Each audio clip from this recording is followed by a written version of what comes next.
Welcome to our YouTube channel Wave audio book FM। Episode 71। Dhani जैसे ही भाग के बार सेक्शन में जाती है तो धैर्य को नशे में धुत देख हैरान हो गई। पिछली बार भी धैर्य ने ऐसा ही कुछ किया था। नशा करने के बाद उसने खुद को ही चोट पहुंचाया था, इसलिए धानी पूरी घबरा गई। धानी ने अभी पांव में कुछ नहीं पहनी थी, इसलिए जैसे ही उसने बार सेक्शन में अपने कदम रखी उसके पांव में एक कांच का टुकड़ा चुभ गया, जिससे उसकी दर्द से एक चीख निकल गई। आहा!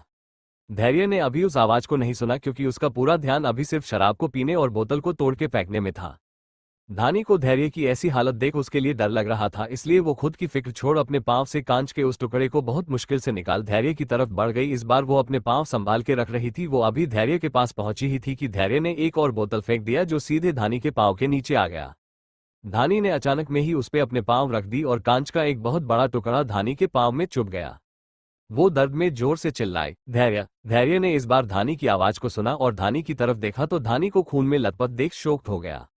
वो तुरंत सब कुछ छोड़ के धानी के पास आया और धानी को अपनी बाहों में उठा के चेयर पे बैठ गया। धैर्य धानी के पांव से कांच के टुकड़े को निकलते हुए गुस्से में, बच्ची हो क्या धानी, जो तुम्हें इतना भी नहीं समझता कि ऐसे जगह पे नंगे पांव नहीं आना चाहिए। धानी अपने आंसू भरे नजरों से धैर्य को देखते हुए, बच्ची नहीं हूं मैं, पर आपको इस हाल में देख के सब कुछ भूल गई और यहाँ आ गई। आपने अपनी ऐसी हालत क्यों बना रखा है, आखिर हुआ क्या है आपको, कह के धानी धैर्य को अपनी नम आंखों से देखने लगी। धानी के ऐसे शिकायत करने पे धैर्य को अपनी गलती का एहसास हुआ कि वो अपने गम में अपनी प्यारी सी पत्नी को तो पूरा भूल ही गया था। धैर्य की नजर अभी शर्म से नीचे थी, उसकी फिलहाल हिम्मत नहीं हो रही थी धानी से नजर मिलाने की। धानी जब देखती है कि धैर्य ने अपनी नजर को नीचे करके रखा है तो वो धैर्य के चेहरे को अपने हाथ में भर ली और बोली, धैर्य आप मुझसे नजरें क्यों चुरा रहे हैं, क्या बात है, बोलिए मुझसे। धानी को अभी धैर्य की हालत देख साफ साफ लग रहा था कि धैर्य को कुछ हुआ है, इसलिए वो ऐसे बिहेव कर रहा है, वरना वो ऐसे बिहेव नहीं करता जल्दी। पर धैर्य से भी उसके दिल की बात को निकलवाना इतना आसान नहीं। धैर्य धानी की बातों को अवॉइड कर उसके पैर में चुभे कांच को झटके से निकाल देता है। ऐसे अचानक से कांच के निकलने से धानी को तेज दर्द होता है, जिससे धानी धैर्य के टी शर्ट को अपनी मुट्ठी में जोर से भर लेती है। धैर्य धानी को दर्द में देख उसके आंसू को अपने एक हाथ से प्यार से साफ कर उससे बोला, रिलैक्स, कुछ नहीं हुआ है, सब कुछ ठीक है अब, कह के धैर्य धानी को अपनी बाहों में उठा लेता है और उसे वहां से लेके जाने लगता है। धानी सच में धैर्य के हर दर्द की दवा थी। जो धैर्य अभी शराब को अपनी दवा समझ उसे गटागट पी रहा था, पर उसे सुकून का एक कतरा तक नहीं मिला, उसी धैर्य को अब राहत मिल चुकी थी धानी को अपनी बाहों में लेने से, उसके मासूम से चेहरे को निहारने से। वो अभी अपने सारे टेंशन और तनाव को भूल धानी की केयर में लग चुका था। धैर्य धानी को सीधे बेडरूम में ले जा बेड पे लिटा फर्स्ट एड बॉक्स ला धानी के पैरों के जख्म को पहले साफ करता है, फिर उसमें ऑइंटमेंट लगा पट्टी करता है। धानी इन सब में धैर्य को बहुत ध्यान से देख रही थी। उसे दर्द तो हो रहा था, पर धैर्य की केयर देख वो अपने दर्द को भूल चुकी थी। धैर्य धानी के पांव को पट्टी कर उसके पास आया और उसके गोद में सर रख लेट गया।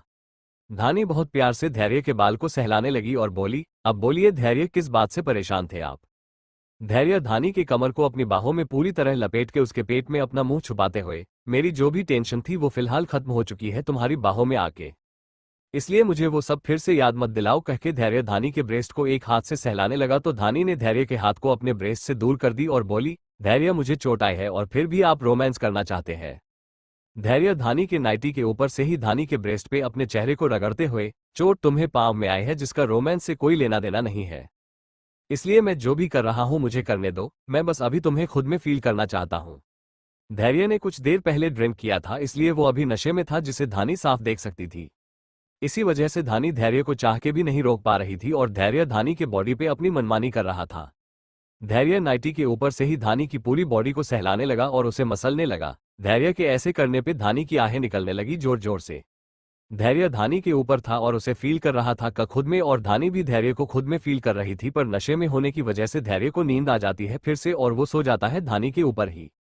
धानी जब देखती है कि धैर्य कोई रिएक्ट नहीं कर रहा तो वो हल्का सा मुस्कुराती है और धैर्य के भारी भरकम शरीर को अपने ऊपर से बहुत मुश्किल से हटा उसे अच्छे से लिटा के खुद भी उससे लिपट के सो जाती। एपिसोड 72। धैर्य के बचपन में जो भी हुआ उस वजह से उसका रिश्तों पर से भरोसा उठ गया था और वो धानी के लिए ओवर पोसेस्ड बन गया।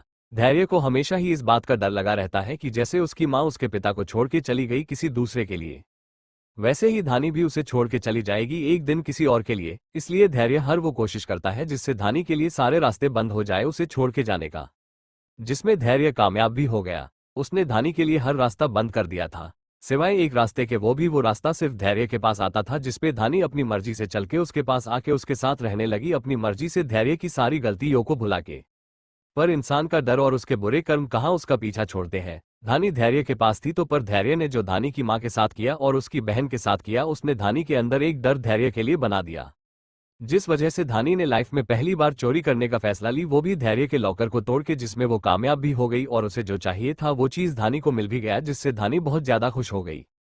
पर उस लॉकर में धैर्य के कारनामों का पूरा काला चिट्ठा रखा था एक डायरी में, जिसपे धानी ने ध्यान ही नहीं दी अपनी खुशी के चक्कर में, जो धैर्य के लिए एक वरदान सा साबित हुआ और धानी के लिए भी। क्योंकि धानी अगर उस डायरी को पढ़ लेती तो उसे धैर्य से नफरत हो जाती और वो हर वो कोशिश करती जिससे वो धैर्य से दूर हो जाए। और धैर्य ऐसा किसी भी कीमत पे नहीं होने देता। फिर अगर उसके लिए धैर्य को धानी को कैद करके रखना पड़ता तो धैर्य वो भी बिना किसी संकोच करता। पर क्योंकि धानी ने उस डायरी को ना ही देखी और ना ही पढ़ी तो ऐसा कुछ हुआ ही नहीं। पर ये सारी बातें अब तक धैर्य के दिल और दिमाग पे हावी थी। ऊपर से धैर्य ने जो सपना देखा उसकी वजह से वो और ज्यादा इनसिक्योर हो गया अपने और धानी के रिश्ते को लेके। क्योंकि इस पूरी दुनिया में सिर्फ धानी ही थी जो उससे प्यार कसरती थी, वो भी टूट के सब कुछ जानते हुए भी, और जिसे धैर्य किसी भी कीमत पे नहीं खोना चाहता था। इसलिए धैर्य ने उस डायरी को लैपटॉप के एक फोल्डर में अपलोड किया, फिर उसे एक चिप में ट्रांसफर कर अपने पास सेफ रख लिया और फिर उस डायरी को ही धैर्य ने जला दिया, जिससे धानी को कभी कुछ पता ही ना चले धैर्य की काली दुनिया के बारे में। और धानी वैसे ही धैर्य से टूट के अपनी पूरी लाइफ प्यार करते रहे। पर वही धैर्य ने अपने सौतेले बाप से बदला लेने के लिए उनके सारे काले कर नामों का काला चिट्टा पुलिस वालों और सीबीआई वालों को दे दिया, जिससे राकेश के बुरे दिन शुरू हो गए। सीबीआई के साथ मिलकर पुलिस ने राकेश के आधे से ज्यादा इलीगल काम बर्बाद करके सारी चीजों को अपने कब्जे में ले लिया, जिससे धैर्य के सौतेले पिता राकेश पूरी तरह तिलमिला गए। और जिस इंसान ने आज तक कभी धैर्य की मां कामाक्षी से तेज आवाज में बात तक नहीं की, उसका राकेश ने गला पकड़ लिया। राकेश गुस्से में कामाक्षी जी को मार ही डालते अगर बीच में कामाक्षी जी का सौतेला बेटा और राकेश की पहली पत्नी जो कि अब मर चुकी है का बेटा रोहन आके कामाक्षी जी को राकेश से दूर ना कर देता तो। कामाक्षी जी तो अब तक राकेश के बर्ताव से हैरान थी और अपने में खोई थी, और वही राकेश धैर्य के द्वारा किए वार से तिलमिलाए हुए थे और कुछ सोच रहे थे। तो वही रोहन के दिमाग में भी कुछ चल रहा था धैर्य से बदला लेने के लिए, पर क्या ये अभी उसने अपने फेस से अपने पिता राकेश तक को नहीं पता चलने दिया। एपिसोड 73। धानी और धैर्य एक दूसरे से चिपक के गहरी नींद में सो रहे थे। धानी अभी धैर्य की बाहों में पूरी तरह समाई हुई थी और उससे पूरी तरह लिपटी हुई थी। धैर्य ने भी धानी को खुद से पूरी रात चिपका के रखा था गहरी नींद में होने के बावजूद। धानी धैर्य की इनसिक्योरिटी को शायद जानती थी कहीं ना कहीं, इसलिए उसने खुद को धैर्य से छुड़ाने की कोशिश भी नहीं की और उससे वैसे ही लिपटी रही। अगली सुबह के करीब 7 बजे धानी की नींद खुलने लगी तो वो कसमसाते हुए उठने लगी, पर धैर्य ने धानी को इतने कस के अपनी बाहों में जकड़ के रखा था कि धानी हिल ही नहीं पा रही थी। और क्योंकि धैर्य ने नशा किया था इसलिए उसकी नींद अभी तक नहीं खुली थी। धानी काफी कोशिश के बाद खुद को धैर्य से अलग कर तो लेती है, पर धैर्य ने अपनी जिस ताकत से धानी को जकड़ के रखा था उसकी वजह से धानी का पूरा शरीर दर्द की वजह से टूटने लगा। ऊपर से धानी के पैर में चोट भी आई थी कांच के टुकड़े की वजह से, पर बॉडी में इतना दर्द हो रहा था कि उसके आगे धानी को अपने पांव के चोट का ध्यान ही नहीं रहा और उसने नींद में ही अपने पांव को जमीन पर रख के लारी हो गई। और क्योंकि घाव अभी भी ताजा थे इसलिए पांव प्रेशर पड़ते ही धानी को बहुत तेज का दर्द हुआ, जिससे उसके मुंह से चीख निकल गई, आ मां। धानी ने सिर्फ ये 2 शब्द ही कहा दर्द में और जमीन पे गिर गई, पर धानी ने जिस दर्द में इन 2 शब्दों को बोली उससे धैर्य की नींद तुरंत खुल गई, जबकि वो गहरी नींद में था। पर फिर भी वो तुरंत उठ गया और धानी को जमीन पे बैठा देख हैरान हो गया। धैर्य तुरंत बेड से उठ के धानी के पास गया और उसे अपनी बाहों में उठा के बेड पे फिर से लाया और उस पे नाराज होते हुए बोला, धानी ये कैसी लापरवाही है, जब तुम्हें पता है कि तुम्हें पैर में चोट आई है तो क्यों बेड से उठी तुम। धैर्य धानी पे गुस्से में बरसते हुए बोला। धानी का मुंह एकदम पीला पड़ गया। धैर्य के ऐसे डांटने पे उसे पांव में दर्द तो हो तो रहा था, पर धैर्य के ऐसे डांटने पे उसकी आंखें भर आई। धानी ने मासूमियत में अपने सर को नीचे कर ली और धैर्य से धीरे से बोली, आई एम सॉरी धैर्य, मैं भूल गई थी कि मुझे पांव में चोट आई है। धानी ने एकदम मासूम सी आवाज में कहा। धैर्य का गुस्सा तो धानी की मासूम सी आवाज सुन एकदम ही पिघल गया। उसने तुरंत धानी को खुद से चिपका लिया और उसके बाल से लेके उसकी पीठ तक को सहलाते हुए बोला, धानी तुम माफी मत मांगो, तुम्हारी इसमें कोई गलती नहीं है, गलती मेरी है। ये जो दर्द तुम्हें हो रहा है ये मेरी वजह से है, इसलिए मुझे तुम माफ कर दो। कहते हुए धैर्य ने धानी को खुद से कस के चिपका लिया। धानी भी धैर्य से वैसे ही लिपटी रही काफी देर तक। दोनों ने काफी समय तक एक दूसरे से कुछ नहीं कहा, बस वैसे ही एक दूसरे को फील करते रहे एक दूसरे की बाहों में। कुछ देर बाद धैर्य धानी से अलग हुआ और उसके पांव के चोट को देखते हुए धानी से ऑर्डर देते हुए बोला, अब जब तक तुम्हारा पांव पूरे तरीके से ठीक नहीं हो जाता तब तक तुम बेड से अपने कदम नीचे भी नहीं उतारोगी। धानी हैरान हो, धैर्य ऐसा कैसे हो सकता है, मुझे दिन भर बहुत से काम होते हैं और अगर मैं बेड से नीचे नहीं उतरूंगी तो अपने का कैसे करूंगी, कहके धानी हैरानी से धैर्य को देखने लगी। धैर्य धानी को देखते हुए एक्सप्रेशन लेस फेस के साथ, तुम्हारे सारे काम मैं करूंगा, तब तक जब तक तुम्हारे पांव ठीक नहीं हो जाते। यहां तक मैं ही तुम्हें शावर भी दूंगा और ब्रेकफास्ट लंच डिनर सब कुछ तुम मेरे हाथ से ही करोगी। धानी के गाल शर्म से लाल हो गए धैर्य से ये सुनके कि धैर्य अब उसे तब तक नहलाएगा जब तक वो ठीक नहीं हो जाती। उसके बाद की बात तो धानी ने सुना ही नहीं, बस अपनी नजर नीचे कर शर्माने लगी। धैर्य अपनी बात खत्म कर जब धानी को देखता है तो हैरान होता है, उसकी एक आईब्रो ऊपर हो जाती है धानी को बिना बात के शर्माता देख के। क्या मैं जान सकता हूं तुम शर्मा क्यों रही हो? धानी अपनी नजर नीचे करके धीरे से, धैर्य मेरे पांव में चोट आई है और ना कि हाथ में। आप मेरी मदद बस मुझे वॉशरूम तक जाने तक कर दीजिए, उसके बाद मैं बाकी सब कर लूंगी। धानी ने यह बात बहुत मुश्किल से शर्माते हुए कही थी।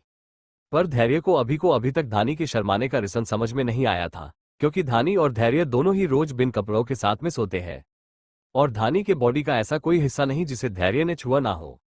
ये बात धानी को भी पता था, पर जब दोनों इंटीमेट होते हैं उस समय की बात अलग होती है। उस समय धानी खुद में नहीं होती, बस उसे धैर्य ही धैर्य दिखाई देता है। पर रोज रोज वॉशरूम में धैर्य उसकी बॉडी को छुएगा और उसे नहलाएगा, ये सोच के ही धानी की धड़कनें बढ़ सी गई थी, जो धानी के चेहरे पे साफ साफ दिखाई दे रहा था। धैर्य को धानी का ऐसे शर्माना कुछ समझ में नहीं आया, ना ही अभी उसने समझने पे ध्यान दिया, क्योंकि रात के नशे की वजह से धैर्य के सर में हल्का सा दर्द था। इसलिए उसने ज्यादा कुछ ना सोचते हुए धानी को अपनी बाहों में उठाया और उसे सीधे वॉशरूम की तरफ लेके चला गया। धानी तो पूरी तरह हैरान ही हो गई और हैरानी से धैर्य को देखने लगी। वो कुछ समझती इससे पहले ही वो धैर्य के साथ वॉशरूम में थी और उसके और धैर्य के सारे कपड़े जमीन पे। धैर्य के सर में जो अभी तक दर्द था वो दर्द धानी की नेक्ड बॉडी देख के गायब ही हो गया, ऊपर से धानी के शर्म से लाल गाल। उसने अब जाके ध्यान दिया और उसे एहसास हुआ कि धानी क्यों कब से ब्लश कर रही है। धैर्य ने धानी को बाथटब में प्यार से अपनी बाहों में लेके बिठाया और शावर को चालू कर दिया। धानी की नजरें शर्म की वजह से जहां झुकी हुई थी तो वही धैर्य लगातार एक टक धानी को मुस्कुराते हुए देखे जा रहा था। धैर्य धानी को देखते हुए उसकी चिन को ऊपर की तरफ उठा के उससे धीरे से बोला, मेरी आंखों में देखो धानी। धानी नामे अपना सर हिलाते हुए, मुझमें इतनी हिम्मत नहीं है धैर्य। धैर्य धानी के होंठों की तरफ बढ़ते हुए, अगर तुमने मेरी तरफ नहीं देखा तो तुम्हें जिस बात का डर है मैं वही करूंगा। अभी धैर्य के होंठों धानी के होंठों के एकदम करीब थे। धैर्य की गर्म सांसें धानी को अपने होंठों पे महसूस हो रही थी, जिससे धानी के होंठ कांप रहे थे, जिन्हें देख के धैर्य बेकाबू हो रहा था। उसका दिल धानी के इन कांपते हुए होंठों को अपने दांतों से दबा के इन्हें जी भर के चूसने का कर रहा था। तो वही धैर्य के हाथ धानी के पूरे जिस्म पे लगातार चल रहे थे। ऊपर से शावर का ठंडा पानी दोनों के जिस्म में लगी आग को कम करने के बजाय और ज्यादा बढ़ा रही थी। एपिसोड 74। धैर्य का दिल धानी की शर्म से झुकी हुई नजरों को देख मचलने लगता है। पहले तो धैर्य सिर्फ धानी को नहलाना चाहता था शांति से, उसके अलावा फिलहाल उसका और कोई इरादा नहीं था। पर धानी धैर्य से ऐसे शर्मा रही थी जैसे वो धैर्य के सामने ऐसे नेक्ट कभी आई ही नहीं है। धानी शर्म से लाल इतनी ज्यादा तब भी नहीं हुई थी जब दोनों पहली बार इंटीमेट हुए थे। तब तो धानी के अंदर सिर्फ धैर्य के लिए डर था और उससे दूर भागने की चाह। पर अभी धानी का ऐसे शर्माना धैर्य की सोई हुई फीलिंग को जगा रही थी, उसके दिल को गुदगुदा रही थी। धानी और धैर्य दोनों के ऊपर शावर का ठंडा पानी पड़ रहा था। धैर्य धानी को अपने ऊपर लेके बैठा था और धानी की नेक्ड बॉडी को सहला रहा था।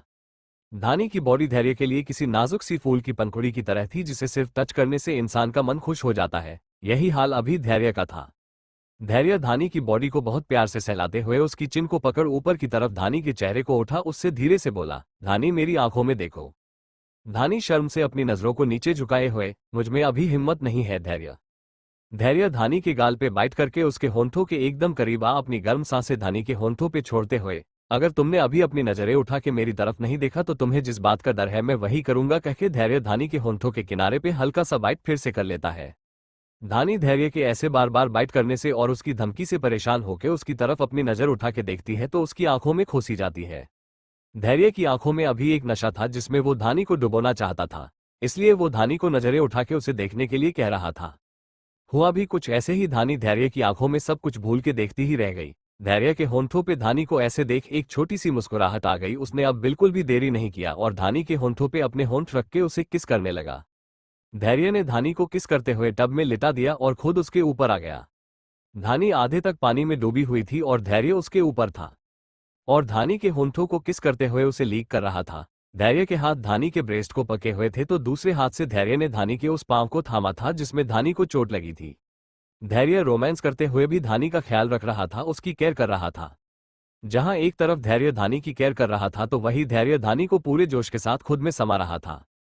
करीब 1 घंटे तक धैर्य धानी की बॉडी से खेलता रहा, फिर धानी के अंदर एंटर करके उसमें मूव करने लगा जोर जोर से। धानी अभी आवाज करना चाहती थी पर उसकी आवाज उसके मुंह में ही रह जाती, क्योंकि धैर्य ने धानी के मुंह को अपने मुंह में भर के रखा था और उसे पागलों की तरह चूस रहा था। करीब 2 घंटों तक धानी और धैर्य दोनों वॉशरूम में इंटीमेट होते रहे, वो भी पूरे जोश के साथ। फिर धैर्य धानी से अलग हो उसे अच्छे से शावर देके खुद भी अच्छे से शावर ले वॉशरूम से धानी को अपनी बाहों में उठा के बाहर लाया रूम में। धैर्य वॉशरूम में बाथरोब लेके जाना भूल गया था, इसलिए अभी धानी और धैर्य दोनों ही टॉवल में थे। धानी की अड़ी बॉडी ही इस टॉवल से कवर थी, बाकी पूरी बॉडी खुली हुई थी। और वही धैर्य ने बस अपने नीचे की बॉडी को टॉवल से कवर करके रखा था, बाकी उसकी भी पूरी हॉट और मस्क्यूलर बॉडी नेक थी। वैसे दोनों के लिए ये छोटा सा टॉवल भी ज्यादा था, पर फिर भी धैर्य ने खुद को और धानी को टॉवल से कवर कर दिया था। धानी अभी काफी ज्यादा ब्लश कर रही थी, उसके गोरे गाल ब्लश करने की वजह से और भी ज्यादा चमक रहे थे। उस पर धैर्य के बाइट के निशान धानी पे कुछ ज्यादा ही सूट कर रहे थे। जो धैर्य को बहका रही थी धानी के साथ वही सब करने के लिए जो उसने अभी अभी वॉशरूम में किया था। पर अभी धानी थोड़ी थकी हुई थी इन सब की वजह से, इसलिए धैर्य अच्छे पति की तरह धानी को अपनी बाहों में उठा के सीधे क्लोजेट की तरफ चला गया और धानी को एक कॉलर बंद कुर्ती और एक लेगी पहना के उसे अच्छे से रेडी करने लगा। धानी धैर्य को खुद को रेडी करते हुए बहुत प्यार से और बहुत ध्यान से देख रही थी। धैर्य को देख के अभी ऐसा बिल्कुल भी नहीं लग रहा था कि उसे धानी की केयर करने में जरा सी भी प्रॉब्लम हो रही थी। धैर्य के बालों से अभी तक पानी टपक रहा था, उसके बॉडी पे भी अभी तक पानी की कुछ बूंदें थी जो किसी डायमंड की तरह उसकी बॉडी पे चमक रहा था। धनी का दिल इन बूंदों को अपने होंठों से छूने का कर रहा था, क्योंकि धैर्य अभी काफी ज्यादा हॉट लग रहा था, जिससे धानी फिर से बहक रही थी। पर धैर्य ने पिछले 2 घंटों से जो उसपे अपनी मनमानी की थी उससे धानी का दिमाग उसे ये सब करने से मना कर रहा था। धानी दिल और दिमाग के उलझन में कब अपने होंठों को काटने लगी उसे खुद भी पता नहीं चला। धैर्य की नजर जब अचानक धानी के होंठों पे गई तो उसे हंसी आ गई। धानी अपने होंठों को काटते हुए धैर्य के सीने को देखे जा रही थी। धैर्य ने जब धानी की नजरों का पीछा किया तो उसकी हंसी और बड़ी हो गई। 2 घंटे तक रोमांस करने के बाद भी धानी का मन अभी भरा नहीं था। उससे ये जान के उसके दिल में गुदगुदी होने लगी और धड़कनों को सुकून सा मिलने लगा। एपिसोड 75। धैर्य की हंसी धानी की हालत देख छूट गई, वो जोर जोर से हंसने लगा। धानी भी अपने होश में धैर्य की हंसी की आवाज सुन के आई और उसे कंफ्यूजन में देखने लगी। धैर्य, आप हंस क्यों रहे हैं? अचानक आपको क्या हो गया? धानी धैर्य को कंफ्यूजन में देखते हुए पूछी। धैर्य अपनी हंसी कंट्रोल करके धानी को देखते हुए उसका मजाक उड़ाने के लहजे में, तुम टाइम के साथ काफी ज्यादा बोल्ड होती जा रही हो धानी। धानी धैर्य की बात सुन सकपका गई और जल्दी जल्दी में अपना सरनामे हिलाते हुए बोली, नहीं धैर्य, ऐसा कुछ नहीं है। धैर्य धानी के एकदम करीब आके, अच्छा ऐसा नहीं है तो मेरे चेस्ट को क्यों तुम अपनी ललचाई नजरों से देख रही हो? कहके धैर्य धानी को शक भरी नजरों से देखने लगा। धानी का सवाल सुन के यहाँ वहां अपनी नजरें घुमाते हुए हकला के बोली, मैं ऐसा कुछ नहीं कर रही थी। धैर्य धानी अभी काफी ज्यादा हकला रही थी, उसके दिल की धड़कन धैर्य की बातें सुन जोर जोर से धड़क रही थी। उसे काफी ज्यादा शर्म भी आ रही थी। धानी अभी सच में बहक गई थी। अगर वो धैर्य की आवाज नहीं सुनती तो शायद अभी खुद ही धैर्य पे टूट पड़ती। यही सब सोच सोच के धानी शर्म से पानी हुई जा रही थी और उसकी ये हालत देख के धैर्य उसका मजाक बनाया जा रहा था। धैर्य धानी को रेडी करके खुद भी रेडी हो जाता है, एक सिंपल सी स्काई ब्लू कलर की शर्ट पेंट पहन के। धैर्य ने शर्ट के ऊपर के कुछ बटन्स खोल के रखा था। बाल को जेल से सेट लड़के, एक हाथ में लिमिटेड एडिशन की वॉच तो दूसरे हाथ में प्लेटिनम की हीरे से जड़ी हुई ब्रेसलेट। धैर्य अभी का ये कातिलाना लुक काफी ज्यादा हॉट लग रहा था, जिसे धानी बहुत ध्यान से देख रही थी। धैर्य अच्छे से रेडी हो कोट पहन धानी को अपनी बाहों में उठा लेता है। धानी भी बहुत प्यार से धैर्य की गर्दन में अपनी बाहें लपेट उसे प्यार से देखने लगती है। धैर्य धानी को अपनी बाहों में ले रूम से बाहर निकल नीचे हॉल में डाइनिंग एरिया में जा धानी को चेयर पे बिठा के खुद उसके बगल में बैठ जाता है। दोनों के बैठते ही सर्वेट दोनों के सामने ब्रेकफास्ट सर्व करने लगते हैं। ब्रेकफास्ट सर्व होते ही धानी जैसे ही एक निवाला तोड़ के खाने जाती है वैसे ही धैर्य उसके हाथ को पकड़ लेता है। धानी कंफ्यूजन में धैर्य को देखने लगती है। धैर्य के ऐसे अचानक उसका हाथ पकड़ लेने से क्या हुआ? धैर्य, आपने मुझे नाश्ता करने से रोक क्यों दिया? धानी कंफ्यूजन में पूछी।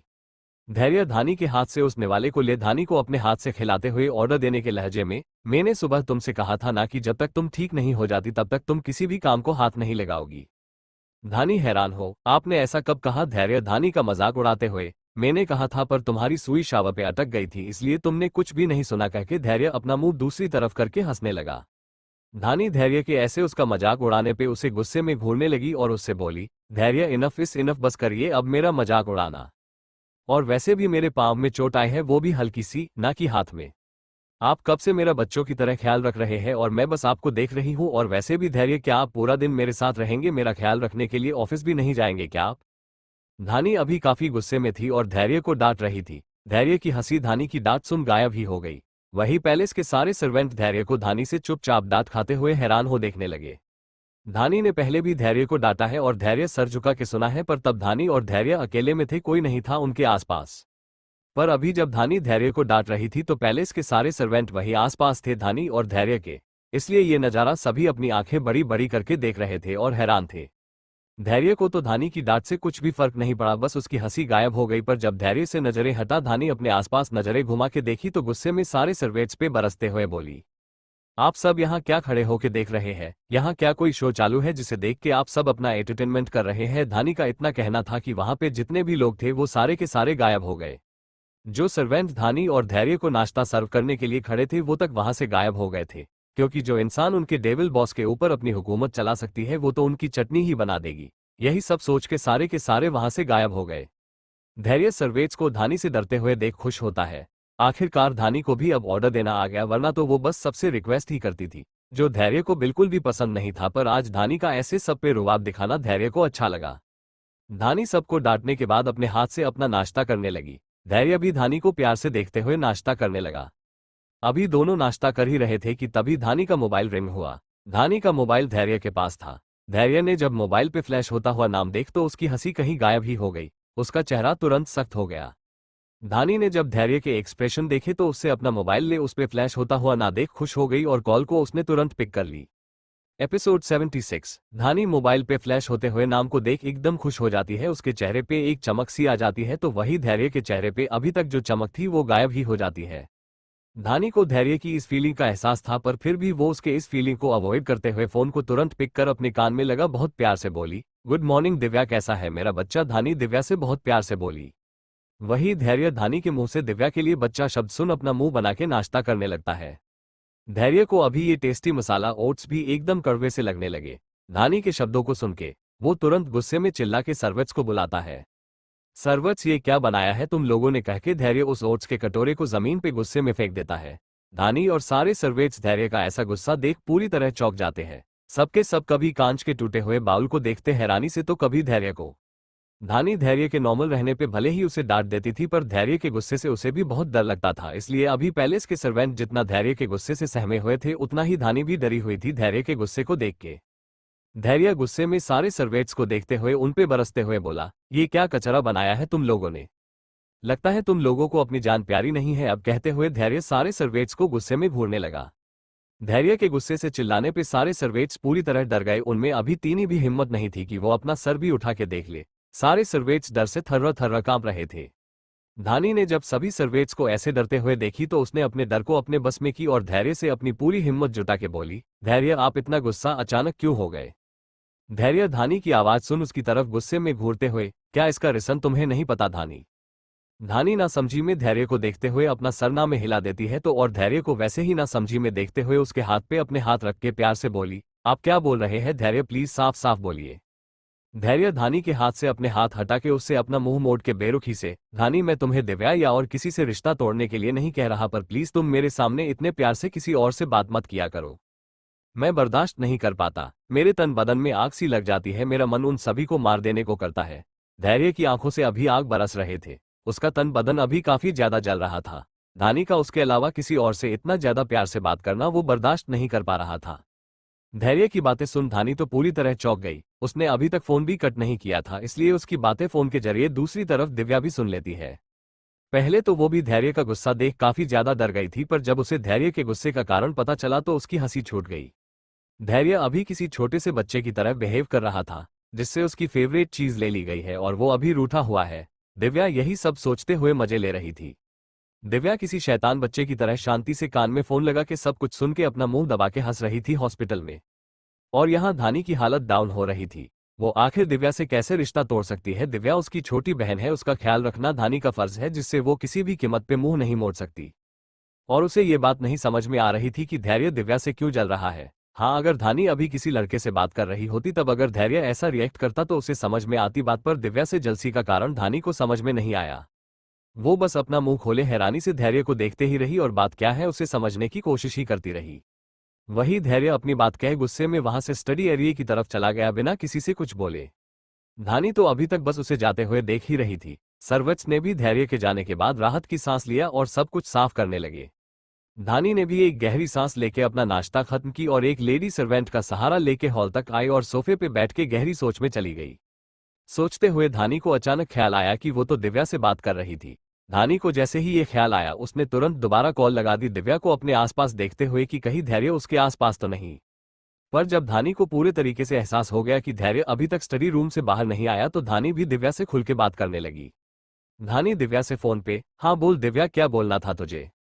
दिव्या फोन के दूसरी तरफ, दीदी जीजू अभी थोड़ी देर पहले इतना गुस्से में क्यों आ गए थे? क्या उन्हें मुझसे प्रॉब्लम है कोई? दिव्या को इस बात से कोई फर्क नहीं पड़ता है कि धैर्य को उससे प्रॉब्लम है या नहीं। वो तो बस अभी मजे लेने के लिए धानी से पूछ रही थी और एक बार कंफर्म होना चाहती थी कि धैर्य को उससे जलसी होती है।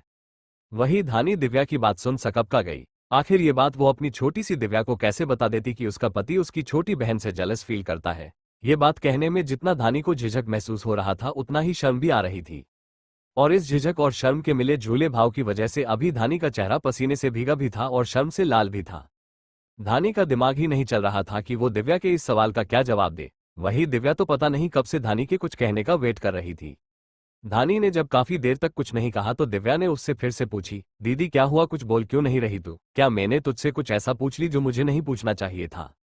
धानी, नहीं बच्चा, ऐसा कुछ नहीं है, तू मुझसे कुछ भी पूछ सकती है, पर बच्चा मैं अभी तुझसे फोन पे कुछ नहीं बोल सकती हूँ। अबजी कुछ देर में मैं भी हॉस्पिटल आ जाऊंगी तो दोनों बहनें शांति से बात करेगी। ओक।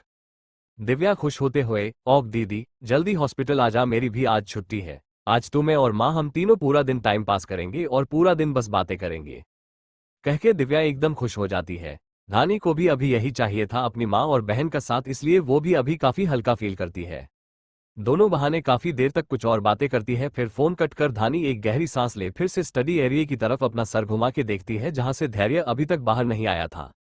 पर धानी को अब हॉस्पिटल जाना था और बिना धैर्य से पूछे या मिले धानी बाहर भी नहीं जा सकती थी, इसलिए धानी एक गहरी सांस ले पूरी हिम्मत करके एक सर्वेंट की मदद से अपना रुख स्टडी एरिया की तरफ मोड़ लेती है। EPY 77 धानी स्टडी रूम में पहुंच के उस लेडी सर्वेंट को भेज देती है और अकेले ही स्टडी रूम में एंटर करती है। धानी को बिना सहारे के चलने में प्रॉब्लम हो रही थी और काफी ज्यादा पैर में दर्द भी हो रहा था, पर फिर भी धानी पैर के दर्द को बर्दाश्त करते हुए टेबल के सहारे से स्टडी रूम में एंटर करती है और स्टडी रूम में चारों तरफ अपनी नजर घुमा के धैर्य को ढूंढते हुए उसे आवाज लगाने लगती है। धैर्य, धैर्य कहाँ है आप? कहते हुए धानी अपनी नजर घुमा के चारों तरफ धैर्य को देखने लगती है। धैर्य अभी स्टडी रूम के लॉकर वाले एरिया में था और अपनी कुछ इंपॉर्टेंट फाइल्स पढ़ रहा था। यह रूम एक कोने में था और धानी की आवाज इतनी नहीं थी कि वो इस कोने तक पहुंच सके, इसलिए धैर्य ने धानी की आवाज को बिल्कुल भी नहीं सुना। वो बहुत ध्यान से किसी फाइल को पढ़ने में लगा हुआ था। धैर्य के एक्सप्रेशन अभी एकदम नॉर्मल थे कि तभी स्टडी रूम के एक कोने से धैर्य को कुछ गिरने की तेज आवाज आती है। धैर्य का ध्यान उस आवाज से टूटता है। धैर्य उस आवाज को सुन बाहर की तरफ देखते हुए खुद से, मेरी परमिशन के बिना अंदर कौन आया, कहते हुए धैर्य लॉकर रूम से बाहर निकल उस और बढ़ जाता है। जब बार धैर्य को आवाज लगाने के बाद धैर्य का कोई रिस्पॉन्स नहीं आता तो धानी थक हार के उदास मन के साथ वापस बाहर जाने लगती है, पर जैसे ही वो बाहर जाने के लिए मुड़ती है कि तभी धानी की नजर धैर्य के स्टडी टेबल पे रखे एक पेन पे पड़ती है। ये पेन नॉर्मल पेन नहीं था, नॉर्मल पेन से बहुत ज्यादा अलग था। इस पेन कम और किसी तरह का पेन ड्राइव ज्यादा लग रहा था जो कि पूरी तरह गोल्ड का बना था, जिसके एक सिरे पे निब थी तो दूसरे सिरे पे एसबी, जिसकी केप अभी खुली हुई थी। शायद धैर्य इस पेन ड्राइव को वैसे ही छोड़ के लॉकर रूम से इस पेन ड्राइव से रिलेटेड फाइल लेने गया था और इसी टाइम धानी आ गई थी। धैर्य के परमिशन के बिना कोई भी इस ओर नहीं आता, खुद धानी को भी कभी जरूरत नहीं पड़ी है ऐसे स्टडी एरिया में आके धैर्य को डिस्टर्ब करने की, इसलिए धैर्य अभी इस हाई टेक्नोलॉजी की पेन ड्राइव को ऐसे ही छोड़ के लॉकर रूम की तरफ चला गया। धानी उस पेन कम पेन ड्राइव ज्यादा दिखने वाली चीज को उठा के हैरानी से देखने लगी कि तभी स्टडी टेबल पे रखी एक बड़ी सी यूनिक मूर्ति जो कि अपने आप में ही अनमोल थी वो जमीन पे गिर जाता है। उस मूर्ति के गिरने की आवाज इतनी तेज थी और स्टडी रूम में इतनी शांति थी कि इस मूर्ति की आवाज पूरे रूम में गूंज जाती है, जो धैर्य तक भी पहुंच जाती है। धैर्य तुरंत लॉकर रूम से बाहर निकल उस ओर आता है तो धानी के हाथ में उस पेन ड्राइव को पाता है। ये वही पेन ड्राइव था जिसमें धैर्य ने उस डायरी की सारी इंफॉर्मेशन ट्रांसफर करी थी और फिलहाल उसे रीड कर रहा था। धैर्य धानी के हाथ में उस पेन ड्राइव को देख हैरान होता है और लंबे कदमों से धानी के पास आओ उसे पेन कम पेन ड्राइव ज्यादा दिखने वाली अजीबोगरीब चीज को छीन लेता है। धानी अभी उस मूर्ति को उठाने के लिए झुकी ही थी कि वो खुद को हवा में पाती है और हैरान हो धैर्य को देखने लगती है। धानी अभी पूरी तरह हैरान और थोड़ी डरी हुई थी। पहले तो इतनी यूनिक और अनमोल मूर्ति का गिर के टूट जाना, ऊपर से धैर्य का ऐसे उसके पास अचानक आके उसे अपनी बाहों में उठा लेना। इन सब की वजह से धानी का दिल जोर जोर से अभी धड़कने लगा था, जिसे धैर्य भी बहुत आराम से सुन पा रहा था। धैर्य धानी को अपनी बाहों में संभाल के उठा के अपने आरामदायक चेयर पे बैठ के धानी को अपनी लेप पे बिठा लेता है और धानी का सर अपने कंधे पे रख उसके पीठ को सहलाते हुए आराम से बोला, इतना क्यों डर गई धानी तुम, मैं हूं, रिलैक्स करो और शांत हो जाओ, कह के धैर्य धानी को बेटर फील कराने लगा। धानी धैर्य के कंधे पे अपना सर रख लंबी लंबी गहरी सांस लेते हुए बोली, धैर्य आप अचानक भूत की तरह कहां से आ गए? मैं आपको पता नहीं कब से आवाज लगा रही थी पर तब तो आपने कोई रिस्पॉन्स नहीं दिया और अब ऐसे अचानक आके मुझे एकदम से डरा दिया आपने। आपको पता है अभी मुझे हार्ट अटैक आने ही वाला था, कहते हुए धानी एक और गहरी सांस लेती है। धैर्य धानी की पीठ को वैसे ही सहलाते हुए उस पेन ड्राइव को एक टक देख रहा था। वो खुद भी थोड़ी देर पहले डर गया था जब उसने धानी के हाथ में उस पेन ड्राइव को देखा, इसलिए तो वो ऐसे अचानक आके धानी से उस पेन ड्राइव को खींच लेता है, क्योंकि धानी अगर उस पेन ड्राइव का एक भी बटन प्रेस कर देती तो उस पेन ड्राइव से 4D इमेज निकल के धानी के सामने आ जाते। वैसे अगर उस पेन ड्राइव की केप लगी होती तो बिल्कुल भी टेंशन नहीं था, क्योंकि जब तक केप लगी है तब तक ये पेन ड्राइव एक नॉर्मल सी पेन ही है, पर जैसे ही इस पेन ड्राइव के असली हिस्से से केप निकली और बटन प्रेस हुआ वैसे ही सब कुछ सामने होगा। वैसे इस केप को सिर्फ और सिर्फ धैर्य ही खोल सकता था अपने फिंगरप्रिंट से अनलॉक करके, जो उसने ऑलरेडी अभी करके रखा था, जिसके लिए बस अभी कुछ मिनट ही हुए थे और इन कुछ मिनट में ही धानी आ गई। पर इससे पहले धानी उस पेन ड्राइव को के बटन को प्रेस करती उससे पहले ही मूर्ति गिर गई और धैर्य को आवाज आई, वरना उसे तो पता ही नहीं चलता और उसकी हंसती खेलती दुनिया उजड़ जाती और धैर्य की इतनी प्यारी वाइफ उससे नफरत करने लगती। हाँ, दूर तो धानी को वो किसी भी कीमत पे नहीं जाने देता, पर उसके बाद जो प्यार उन दोनों के बीच है वो नहीं होता। धैर्य का दिल यही सब सोच के धड़क रहा था जोर जोर से, इसलिए उसने अभी धानी को खुद से चिपका के रखा था और इस पेन ड्राइव को घूर के देख रहा था, जिसने ऑलमोस्ट उससे उसकी खुशियों को छीन ही लिया था। धानी अपने में ही बोले जा रही थी धैर्य से, पर धैर्य अपने ख्यालों में गुम था और कुछ सोच रहा था। धानी जब बोल बोल के थक जाती है और धैर्य कोई रिएक्ट नहीं करता तो धानी इरिटेट होकर धैर्य के गर्दन में जोर की बाइट कर लेती है।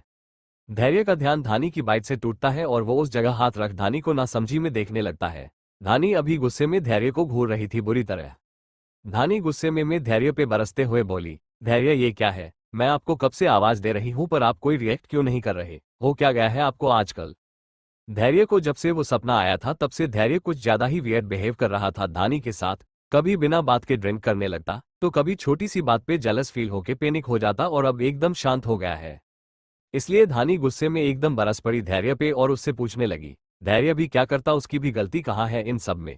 उस सपने के बाद उसके बचपन के जख्म जो भर चुके थे वो अब फिर से ताज़ा हो गए, ऊपर से जीती जागती चीज तो छोड़ो, बेजान चीजें भी उससे उसकी खुशियां छीनना चाहती है, जिससे उसका ये हाल हो गया है, जिसे वो धानी को एक्सप्लेन करे भी तो कैसे। इसलिए धैर्य कुछ पल तक शांत रहा और कुछ सोचते हुए धानी से बोला, मैं ऐसा बिहेव करूं भी क्यों ना, तुम ही बताओ। तुमने मुझसे प्रॉमिस किया था कि दिव्या के जाने के अगले दिन हम हमारे हनीमून पे जाएंगे, पर तुम्हारी बहन तो गई ही नहीं और ना हम हमारे हनीमून पे जा पाए और अब तुम्हें ये चोट लग गई है। धैर्य से हनीमून के बारे में सुन धानी के गाल शर्म से लाल हो गए। उसने अपनी नजरों को झुका ली और धैर्य से शर्माते हुए बोली, धैर्य हनीमून पे जाने की क्या जरूरत है, हम साथ में ही तो रहते हैं हमेशा और आप जो चाहते हैं वो कर भी सकते हैं, तो हनीमून पे क्यों जाना, कह के धानी ने अपना चेहरा धैर्य के शर्ट में छुपा ली। एपिसोड 78। धैर्य को एहसास हो रहा था कि धानी को अभी काफी शर्म आ रही है और धानी का ऐसे शर्माना धैर्य को बहुत अच्छा लगता था। धानी के ऐसे शर्माने से धैर्य दुनिया का बड़े से बड़ा टेंशन और तनाव भूल के फ्रेश फील करने लगता था। अभी भी यही हुआ। धैर्य जो अभी तक थोड़ा डरा हुआ था वो सब कुछ भूल गया और धानी को शर्माते हुए देखने लगा और उसे छेड़ते हुए उससे बोला, मेरा बस चले तो मैं तुम्हें इस पूरी दुनिया से चुरा के एक ऐसी जगह लेके चला जाऊं जहां पर सिर्फ मैं और तुम हो और सिर्फ हमारी तन्हाई और हमारा प्यार। कहते हुए धैर्य ने धानी के चेहरे को थोड़ा ऊपर उठाया और उसकी आंखों में देखने लगा। धानी भी धैर्य की आंखों में देखने लगी मुस्कुराते हुए। धानी का चमकता हुआ चेहरा धैर्य को बहकाने लगा। धानी के मुस्कुराते हुए होंठ के रस को जी भर के पीने का मन धैर्य को करने लगा। उसका मन अभी धानी के इन मुलायम होंठों को अपने दांत से दबा के इन्हें जी भर के चूसने को कर रहा था। धैर्य यही करने के लिए धानी की तरफ झुका और उसके होंठों के करीब बढ़ने लगा, पर धानी ने उसके होंठों पे हाथ रख उसे खुद से दूर की और उससे बोली, धैर्य मैं यहाँ आपके साथ रोमांस करने नहीं आई थी, परमिशन लेने आई थी हॉस्पिटल जाने के लिए, कह के धानी शांत हो धैर्य को देखने लगी। धैर्य का चेहरा थोड़ा मुरझा गया था ये सुन के, पर उसने अभी धानी को नहीं रोका। उसके फॉरहेड पे किस कर बोला, जहां जाना है वहां जाओ, पर उससे पहले मेरी प्यास तो बुझा दो, वरना पूरा दिन तुम्हारा ये आशिक तरसता ही रह जाएगा, कह के धैर्य ने धानी के होंठों पे अपने होंठ रख उसे किस करने लगा और उसके होंठों को चबाने लगा। धैर्य अभी धानी को पूरे पैशन के साथ किस कर रहा था। धैर्य के ऐसे किस करने से धानी को ऐसा लग रहा था जैसे धैर्य उसे कच्चा ही खा जाएगा। धैर्य के हाथ धानी को किस करते हुए उसकी ब्रेस्ट तक चले गए और उसकी ब्रेस्ट को जोर जोर से मसलने लगे। धैर्य का दूसरे हाथ ने धानी के बाल को पीछे से पकड़ के रखा था कस के, जिससे धानी का चेहरा ऊपर की तरफ उठा हुआ था। धानी को अभी काफी दर्द हो रहा था धैर्य के ऐसे बर्ताव करने से। धानी धैर्य के हाथ को बार बार अपने ब्रेस्ट से हटा रही थी और उसे खुद से दूर कर रही थी, पर धैर्य 1 इंच भी धानी से दूर नहीं हुआ। वो उससे वैसे ही लिपटा रहा और धानी को ऐसे ही वाइल्ड तरीके से किस करते रहा। करीब आधा घंटा हो गया था धैर्य को ऐसे किस करते हुए। धानी का तो इन आधे घंटे में बुरा हाल ही हो गया था, पर अब धैर्य की भी सांसें उखड़ने लगी थी, क्योंकि इन आधे घंटे में धैर्य ने भी एक बार भी सांस नहीं लिया था। वो धानी को वैसे ही लगातार किस किए जा रहा था बिना रुके। धैर्य ने अब जाके धानी को किस करना रोका और लंबी लंबी सांस लेते हुए धानी से अलग हो उसे अपने सीने से चिपका लिया और धानी की पीठ को सहलाने लगा। धानी की हालत इस आधे घंटे में इतनी बुरी हो गई थी कि जैसे ही उसने अपने सांसों को संभाला वैसे ही वो गुस्से में धैर्य से अलग हुई और अपने पैर पे खड़ी हो गई, इस बात को भूल के कि उसके पैर जख्मी है। धानी जैसे ही अपने पैर पे खड़ी हुई उसे एक तेज दर्द उठा और वो गिरने को हुई, पर धैर्य ने उसे संभाल लिया और अपनी बाहों में फिर से उठा के अपनी लेप पे बिठा लिया। धानी अभी काफी ज्यादा गुस्से में थी, इसलिए वो धैर्य से खुद को छुड़ाते हुए अपने हाथ पैर चलाते हुए धैर्य से बरसते हुए बोली, धैर्य छोड़िए मुझे ना आपके साथ रहना ही नहीं है। आप एक नंबर के वसी जानवर है जो मुझे बस चूसने के लिए पैदा हुआ है। कहते हुए धानी खुद को छुड़ाने लगी और गुस्से में धैर्य के सीने पे जोर जोर से मुक्कों की बरसात करने लगी। पर धैर्य ने 1 सेकंड के लिए भी धानी की कमर से अपने हाथ की ढीला नहीं किया और धानी के गुस्से के ठंडा होने तक उसकी मार खाता रहा। धानी का गुस्सा जब कुछ देर बाद ठंडा हुआ तो उसने अपना मुंह फेर ली और दूसरी तरफ देखने लगी। तो धैर्य ने धानी का चेहरा अपनी तरफ किया और उसके होंठों के उस किनारे पे एक सॉफ्ट किस किया जहां पे धैर्य के बाइट के निशान बन चुके थे। धैर्य ने उस जगह धानी को बहुत प्यार से चूमा और उससे कहा, और मारना है तो मार लो, कहो तो एक डंडा लाके दे दूं तुम्हें मैं, तुम उस डंडे से मुझे पीट के अपना गुस्सा उतार सकती हो, पर मुझसे नाराज मत हो ऐसे। धैर्य का इतना कहना था कि धानी हैरानी से धैर्य की तरफ देखने लगी। धैर्य धानी के होंठों के दूसरे किनारे पे फिर से एक सॉफ्ट किस करके बोला, माना मैंने कि मुझ में बहुत कमियां है, पर जो भी हूं जैसा भी हूं यही हूं और सिर्फ तुम्हारा हूं, कह के धैर्य धानी को प्यार से देखने लगा। धानी का दिल तो धैर्य की ऐसी बातें सुन के जोर जोर से धड़कने लगा। धैर्य भी धानी के साथ वैसा बर्ताव नहीं करना चाहता था, पर धानी को किस करते हुए धैर्य थोड़ी देर पहले सब कुछ भूल गया था और पिछली यादों में चला गया था, जिसमें उसकी माँ उसे और उसके पिता को छोड़ के जा रही है और उसके पिता दर्द से तड़पते हुए अपना दम तोड़ रहे हैं। धैर्य की आंखों के सामने वो लम्हा किसी फिल्म की ट्रेलर की तरह एक बाद एक आने लगा और वो सब कुछ भूल के धानी के साथ गुस्से में ऐसा बर्ताव करने लगा। पर जब उसे खुद सांस लेने में प्रॉब्लम हुई तो उसे एहसास हुआ कि वो क्या कर रहा था, जिससे उसने तुरंत ही धानी को छोड़ दिया और चुपचाप उसकी मार खाने लगा। धानी की भी हालत अभी काफी बुरी थी। धैर्य ने उसके ब्रेस्ट को कुछ देर पहले इतने जोर से मसला था कि धानी को वहां अभी काफी दर्द हो रहा था। धानी का गला भी पीछे से काफी दर्द हो रहा था धैर्य के पकड़ने से, इसलिए उसने भी धैर्य से कुछ नहीं कहा और उससे अलग हो उससे बिना कुछ कहे लड़खड़ाते हुए स्टडी रूम से बाहर जाने लगी। एपिसोड 79। तो धैर्य ने धानी का हाथ पकड़ उसे अपने पास खींच फिर से अपनी बाहों में उठा लिया और उससे नॉर्मल वे में बोला, मैं छोड़ देता हूं तुम्हें रूम में, कह के धैर्य धानी को अपनी बाहों में उठाए हुए ही स्टडी रूम से बाहर आ बेडरूम की तरफ बढ़ गया। धानी ने भी धैर्य से कुछ नहीं कहा और शांति से धैर्य के कंधे में अपने हाथ को लपेट ली और बिना अपनी पलक एक बार भी झपकाए बहुत ध्यान से देखने और उसकी परेशानी को समझने की कोशिश करने लगी। धानी का दिमाग सोच सोच के फटा जा रहा था। आखिर धैर्य को प्रॉब्लम हो ही क्या सकती है? उसके जैसा इंसान तो खुद दूसरों के लिए एक प्रॉब्लम है, तो ऐसे इंसान को कोई प्रॉब्लम टच भी कैसे कर सकती है? धानी यही सब सोच रही थी और अपने ही ख्यालों में गुम थी और धैर्य ने उसे रूम में लाके बेड पे बिठा दिया और उसके पांव के पास बैठ के उसके पांव की पट्टी को बदली करने लगा। धानी ने धैर्य को ये सब करने से एक बार भी नहीं रोकी और उसे एक टक देखती रही। अभी धैर्य की आंखों में एक सुकून था और चेहरे पे राहत। धैर्य ने पहले धानी के पांव से पुरानी पट्टी को अलग किया, उसे कट करके, फिर घाव को एंटीसेप्टिक लिक्विड से साफ किया और चोट पे ऑइंटमेंट लगा के वहां पे पट्टी कर दिया। धानी ये सब बहुत ध्यान से देख रही थी और धैर्य के बर्ताव को नोटिस कर रही थी। धैर्य जैसा घमंडी इंसान जिसने आज तक किसी के सामने अपनी नजर तक को नहीं झुकाया है, कभी जिस इंसान ने भगवान जी की प्रतिमा के आगे अपने हाथ तक को नहीं जोड़ा, वो इंसान अभी उसका ख्याल रख रहा था, उसकी सेवा कर रहा था। पर फिर धानी के दिमाग में स्टडी रूम में धैर्य ने उसके साथ जो किया वो सीन घूमने लगा।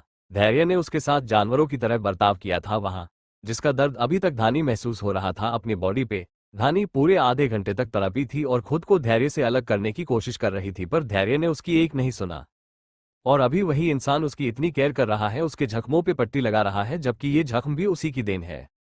ना ही धैर्य शराब की बोतल को धानी के पांव के पास अचानक फेंकता और ना ही धानी अचानक से उन कांच के टुकड़ों पे अपने पांव रखती और ना ही धानी को ये जख्म मिलता। धानी अपने ख्यालों में गुम ही थी कि तभी उसका फोन रिंग हुआ। ये दिव्या का फोन था। धानी अभी तक हॉस्पिटल नहीं पहुंची थी, इसलिए दिव्या ने उसे कॉल किया।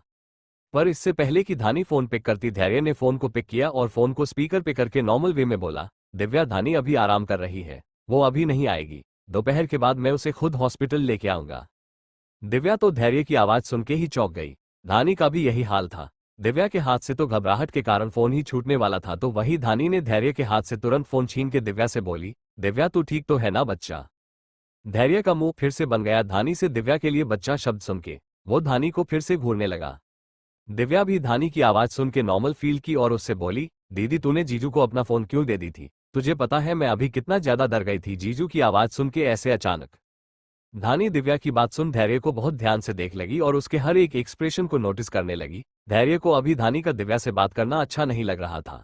उसके जो एक्सप्रेशन थोड़ी देर पहले एकदम नॉर्मल थे वो फिर से सख्त हो जाते हैं, जिसे धानी बहुत अच्छे से नोटिस करके हैरान होती है।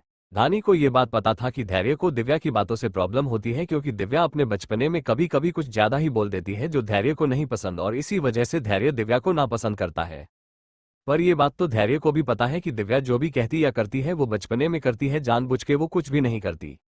धानी यही सब सोचते हुए धैर्य की ओर देखते हुए दिव्या से बोली, बच्चा मैंने कहा है ना ऐसे छोटी छोटी बातों पे डरना नहीं है, और फिर दीदी है ना तेरे साथ तो तेरा कोई कुछ भी नहीं कर सकता, इसलिए डर मत। धानी के शब्द सुन धैर्य के एक्सप्रेशन फिर से बदल गए। उसे गुस्सा आने लगा, जिसे उसने कंट्रोल करने के लिए अपना मुंह दूसरी तरफ कर लिया। धानी ने ये सब बहुत ध्यान से देखी और दंग हो गई देख के, पर वो रुकी नहीं और दिव्या से आगे बोली, और हाँ मेरा वेट कर, मैं कुछ देर में आती हूँ। दिव्या इन सारी चीजों से अनजान धानी से मिलने की खुशी में एकदम खुश हो जाती है और चाहते हुए बोली, ओह दीदी जल्दी आ, मैं वेट कर रही हूँ तेरा, कह के दिव्या फोन कट कर देती है। धानी भी फोन कट कर उसे पास में टेबल पे रख धैर्य से बोली, धैर्य क्या मैं आपसे कुछ पूछ सकती हूँ? धैर्य एक गहरी सांस ले बेरुखी से, जो भी पूछना है पूछो, ज्यादा टाइम नहीं है मेरे पास, कह के धैर्य बेड से उठ फर्स्ट एड बॉक्स को उठा के उसे उसकी जगह रख अपने हैंड वॉच को सही करने लगा। धानी धैर्य को वैसे ही देखते हुए, आपको दिव्या से क्या प्रॉब्लम है? क्यों उसका जिक्र होते ही आपका मूड ऑफ हो जाता है? धैर्य धानी की बात सुन के उसकी तरफ ध्यान से देखने लगा। धानी अपनी जगह से उठ के लड़खड़ाते हुए धैर्य के पास आई और उससे पूछी, ये बात आप भी जानते हैं धैर्य, मेरे लिए आप, दिव्या और माँ तीनों ही कितने ज्यादा इंपॉर्टेंट है, फिर क्यों आपको दिव्या से जलस फील होता है? मुझे सिर्फ दिव्या ही नहीं, हर उस चीज से नफरत है जो तुम्हें और तुम्हारे प्यार को बांटे। मैं उन सभी चीजों को तुमसे दूर कर देना चाहता हूँ जिससे तुम्हारा प्यार मेरे लिए रत्ती भर भी कम हो। धैर्य ने बहुत ही बेरुखी से जवाब दिया, और धैर्य का जवाब सुन धानी उसे हैरानी के साथ आंखें बड़ी करके देखने लगी और बोली, धैर्य मैं आपकी पत्नी होने से भी बहुत पहले किसी की बेटी और बड़ी बहन हूँ। आपकी पत्नी होने के साथ साथ मुझे ये बड़ी बहन और बेटी होने के फर्ज को भी निभाने हैं। धैर्य धानी के दोनों बाजू को पकड़ के, धानी तुम सिर्फ मुझसे प्यार करो अपने पूरे दिल से, और रही तुम्हारे फर्ज को निभाने की बात तो उसके लिए मैं हूँ। मैं तुम्हारी हर जिम्मेदारी को पूरा करूंगा, तुम्हारी बहन की पढ़ाई, तुम्हारी माँ की दवा, सब कुछ मैं करूंगा, और वो भी बहुत अच्छे से। बदले में मुझे बस तुम्हारा प्यार चाहिए, वो भी पूरा, किसी के भी साथ नहीं बांट सकता मैं तुम्हें, 1% भी नहीं। धैर्य की आंखों में अभी पागलपन एक जिद था। उसकी बातों में ओबेशन को धानी साफ महसूस कर सकती थी, और जिसे महसूस कर धानी थोड़ी सी डर गई। उसे पहले से ही पता था कि धैर्य उसके लिए पागल है और उसे अपने पास अपने साथ रखने के लिए वो कुछ भी कर सकता है, पर धानी ने ये कभी नहीं सोची थी कि धैर्य का पागलपन और जिद उसके अपनों से ही दूर करना चाहता है। धानी ने अभी कुछ नहीं कहा और खुद को धैर्य से छुड़ा के अपनी नजरों को नीचे कर ली और बात को बदलते हुए बोली, धैर्य मुझे हॉस्पिटल जाना है अभी, प्लीज मुझे छोड़ दीजिए वहां, कह के धानी ने अपने कदम धैर्य पीछे ले लिए। एपिसोड 80, धैर्य मैं अभी हॉस्पिटल जाना चाहती हूँ, प्लीज मुझे जाने दीजिए, माँ को मेरी जरूरत है, कह के धानी जाने लगी लड़खड़ाते हुए। तो धैर्य ने धानी की कलाई को पकड़ के उसे रोक लिया और उससे बोला, धानी थोड़ी देर आराम कर लो, उसके बाद मैं छोड़ दूंगा तुम्हें। धैर्य धानी की फिक्र करते हुए बोला। धानी बिना मुड़े ही धैर्य से अपनी कलाई को छुड़ाते हुए बोली, मैं वहां जाके आराम कर लूंगी, धैर्य छोड़िए मुझे, कह के धानी ने अपनी कलाई को धैर्य से छुड़ा ली और लड़खड़ाते हुए जाने लगी। धानी के ऐसे बर्ताव करने से धैर्य को उसकी गलती का एहसास हुआ कि उसने अभी फ्लो में ज्यादा ही कह दिया, इसलिए उसने धानी को पीछे से अपने बाहों में भर लिया। बुरा लगा मेरी बातों को? धैर्य ने बहुत प्यार से पूछा धानी से। धानी ने भी बहुत ही मासूमियत से धैर्य की बातों का नामे सर हिलाते हुए जवाब दी और उससे बोली, मुझे बस अभी जाना है, यहाँ से छोड़िए मुझे। धैर्य कहते हुए धानी धैर्य के हाथ को अपने पेट से हटाने लगी। धानी की आंखों में अभी हल्की सी नमी आ गई थी, पर उसने अपने आंसू को बाहर नहीं आने दी। इन आंसू को धानी ने अपने अंदर ही रोक ली, क्योंकि दसे पता था कि धैर्य उसके आंसू को बर्दाश्त नहीं कर पाएगा और गुस्से में कुछ ऐसा कर देगा जिसे धानी सह नहीं पाएगी, इसलिए धानी ने अपने आंसू को अपने अंदर रोक ली और धैर्य के बाहों के घेरे से खुद को आजाद करने लगी। धानी की इस नाकाम कोशिश को देख धैर्य मुस्कुरा देता है धानी को अच्छे से पता है कि धानी खुद को तब तक धैर्य से आजाद नहीं कर पाएगी जब तक वो खुद बबी नहीं चाहेगा, पर फिर भी धानी ये कोशिश कर रही थी। धैर्य धानी की इस कोशिश को देख मुस्कुरा देता है और अपनी पकड़ धानी के पेट पे और ज्यादा मजबूत कर उसे अपने पास खींच लेता है। धानी की पीठ पूरी तरह धैर्य से चिपक जाती है, जिस वजह से धानी थोड़ी सहम सी जाती है। धैर्य धानी को हल्का सा उठा लेता है जिससे धानी के पैर जमीन पे नहीं होते। धैर्य धानी को उठा के खुद से चिपका के उसकी गर्दन पे अपने होंठ रख वहां सक करने लगा। धानी धैर्य के होंठों को अपने कंधे पे महसूस कर सहम गई, उसके रोंगटे खड़े हो गए। धैर्य ने धानी को स्टडी रूम में जिस तरह से किस किया था उस वजह से धानी को अभी भी दर्द हो रहा था और अब धैर्य फिर से वही सब करना चाहता है। धानी हड़बड़ा के धैर्य को खुद से दूर करने के चक्कर में अपने जख्मी पैर को जोर से जमीन पे रख देती है। धानी जैसे ही अपने पैर जमीन पे रखती है वैसे उसके मुंह से दर्द से जोर से चीख निकल जाती है। आह! धानी लड़खड़ा के गिरने को होती है, पर इससे पहले धानी गिरे धैर्य धानी की कमर को होल्ड कर उसे संभाल लेता है। धानी ने अभी हड़बड़ाहट में काफी तेज अपने पांव को जमीन पे रखी थी, जिस वजह से उसके पांव की पट्टी खून से लाल हो गई। धैर्य धानी को संभाल के अपनी बाहों में लेता है, पर जब उसकी नजर धानी के पैर पे जाती है तो उसे बहुत तेज गुस्सा आता है। धानी खुद के साथ इतनी बड़ी लापरवाही आखिर कैसे कर सकती है। धैर्य गुस्से में धानी पे बरसते हुए बोला, धानी ये क्या है, जब मैंने तुम्हें मना किया है खड़े होने से तो क्यों तुम यहाँ वहां फुदक रही हो। धैर्य गुस्से में इरिटेट होते हुए बोला। धानी का तो मुंह ही बन गया धैर्य की बात सुन के। धैर्य धानी को झट से अपनी बाहों में ले उसे बेड पे बिठा उससे गुस्से में अपनी कड़क आवाज में बोला, अब तुमने अगर बेड से अपने पांव जमीन पे भी रखे तो मैं सजा के तौर पे तुम्हारे हाथ और पैर को बेड से बांध दूंगा तब तक जब तक तुम्हारे पैर पूरे ठीक नहीं हो जाते। धानी तो धैर्य की ऐसी धमकी सुन सहम ही गई। धैर्य सच में ऐसा कर सकता है और ये धानी जानती है बहुत अच्छे से, इसलिए धानी ने डर से अपने सर को झुका ली और धैर्य से बोली, नहीं धैर्य ऐसा मत करना, मैं अपने पैर बेड से नीचे नहीं उतरूंगी। धैर्य धानी की बात सुन रिलैक्स फील करता है और फर्स्ट एड बॉक्स लाके धानी के पैर की पट्टी फिर से चेंज करने लगता है। धानी कुछ देर शांत रहती है, पर फिर कुछ सोच के धैर्य से धीमे आवाज में बोली, धैर्य मुझे माँ और दिव्या के पास जाना है। धानी ने ये कुछ शब्द बहुत हिम्मत से रुक रुक के बोली। उसे डर था कि धैर्य कहीं फिर से गुस्सा ना हो जाए, पर धानी के दिल का डर सही निकला भी। धैर्य धानी को बुरी तरह गुस्से में घूरने लगा और उससे बोला, धानी क्या तुम चाहती हो कि मैं तुम्हें इस रूम में लॉक करके रखूं। धानी डर से तुरंत जल्दी जल्दी में अपना सरना में हिला देती है जोर जोर से। धैर्य धानी की ना देख उससे वैसे ही बोला, अगर तुम रूम में लॉक नहीं होना चाहती तो एक भी शब्द अब मुंह से मत निकलना, कहके धैर्य धानी के पैर की पट्टी चुपचाप करने लगा। धानी डर से अपनी नजर झुका के शांत हो धैर्य के रूम से जाने का वेट करने लगी। पर बेचारी की बुरी किस्मत, धैर्य रूम से गया तो पर स्टडी रूम से अपना सारा सामान लाने के लिए। धानी धैर्य के रूम से जाने पे बहुत ज्यादा खुश हो गई, पर जब धैर्य कुछ मिनटों बाद रूम में वापस आया तो धानी हैरानी से अपना मुंह खोले उसे देखने लगी। कुछ सर्वेंट धैर्य के ऑर्डर पे स्टडी रूम से फाइल्स, लैपटॉप और भी जरूरी सामान रूम में ला रहे थे। धैर्य भी कुछ इंपॉर्टेंट चीजें अपने साथ लेके रूम में आया और सारे सर्वेंट के जाने के बाद रूम को अंदर से लॉक कर अपना काम करने लगा। धैर्य काम करते हुए भी बार बार अपनी नजर उठा के धानी को देख रहा था, तो वही धानी हैरानी से धैर्य को। करीब आधे घंटे तक यही सिलसिला चलता रहा। धानी शांति से बेड पे लेती धैर्य के जाने का वेट करते रही, पर धैर्य तो अपनी जगह से हिला भी नहीं, तो धानी भी मजबूरी में बोली, धैर्य क्या आपको आज ऑफिस नहीं जाना। धानी डरते हुए बोली। धैर्य अपना काम करते हुए बिना धानी को देखे, जब तक तुम पूरी तरह ठीक नहीं हो जाती इस रूम से ना ही मैं बाहर जाऊंगा और ना ही तुम्हें मैं कहीं जाने दूंगा। धानी अभी पूरी तरह हैरान थी। उसे तो लगा कि उसे बस कुछ घंटे ही बेड पे रहना है, पर उसे कुछ घंटे नहीं कुछ दिन तक रूम में रहना है, वो भी जब तक वो ठीक नहीं हो जाती।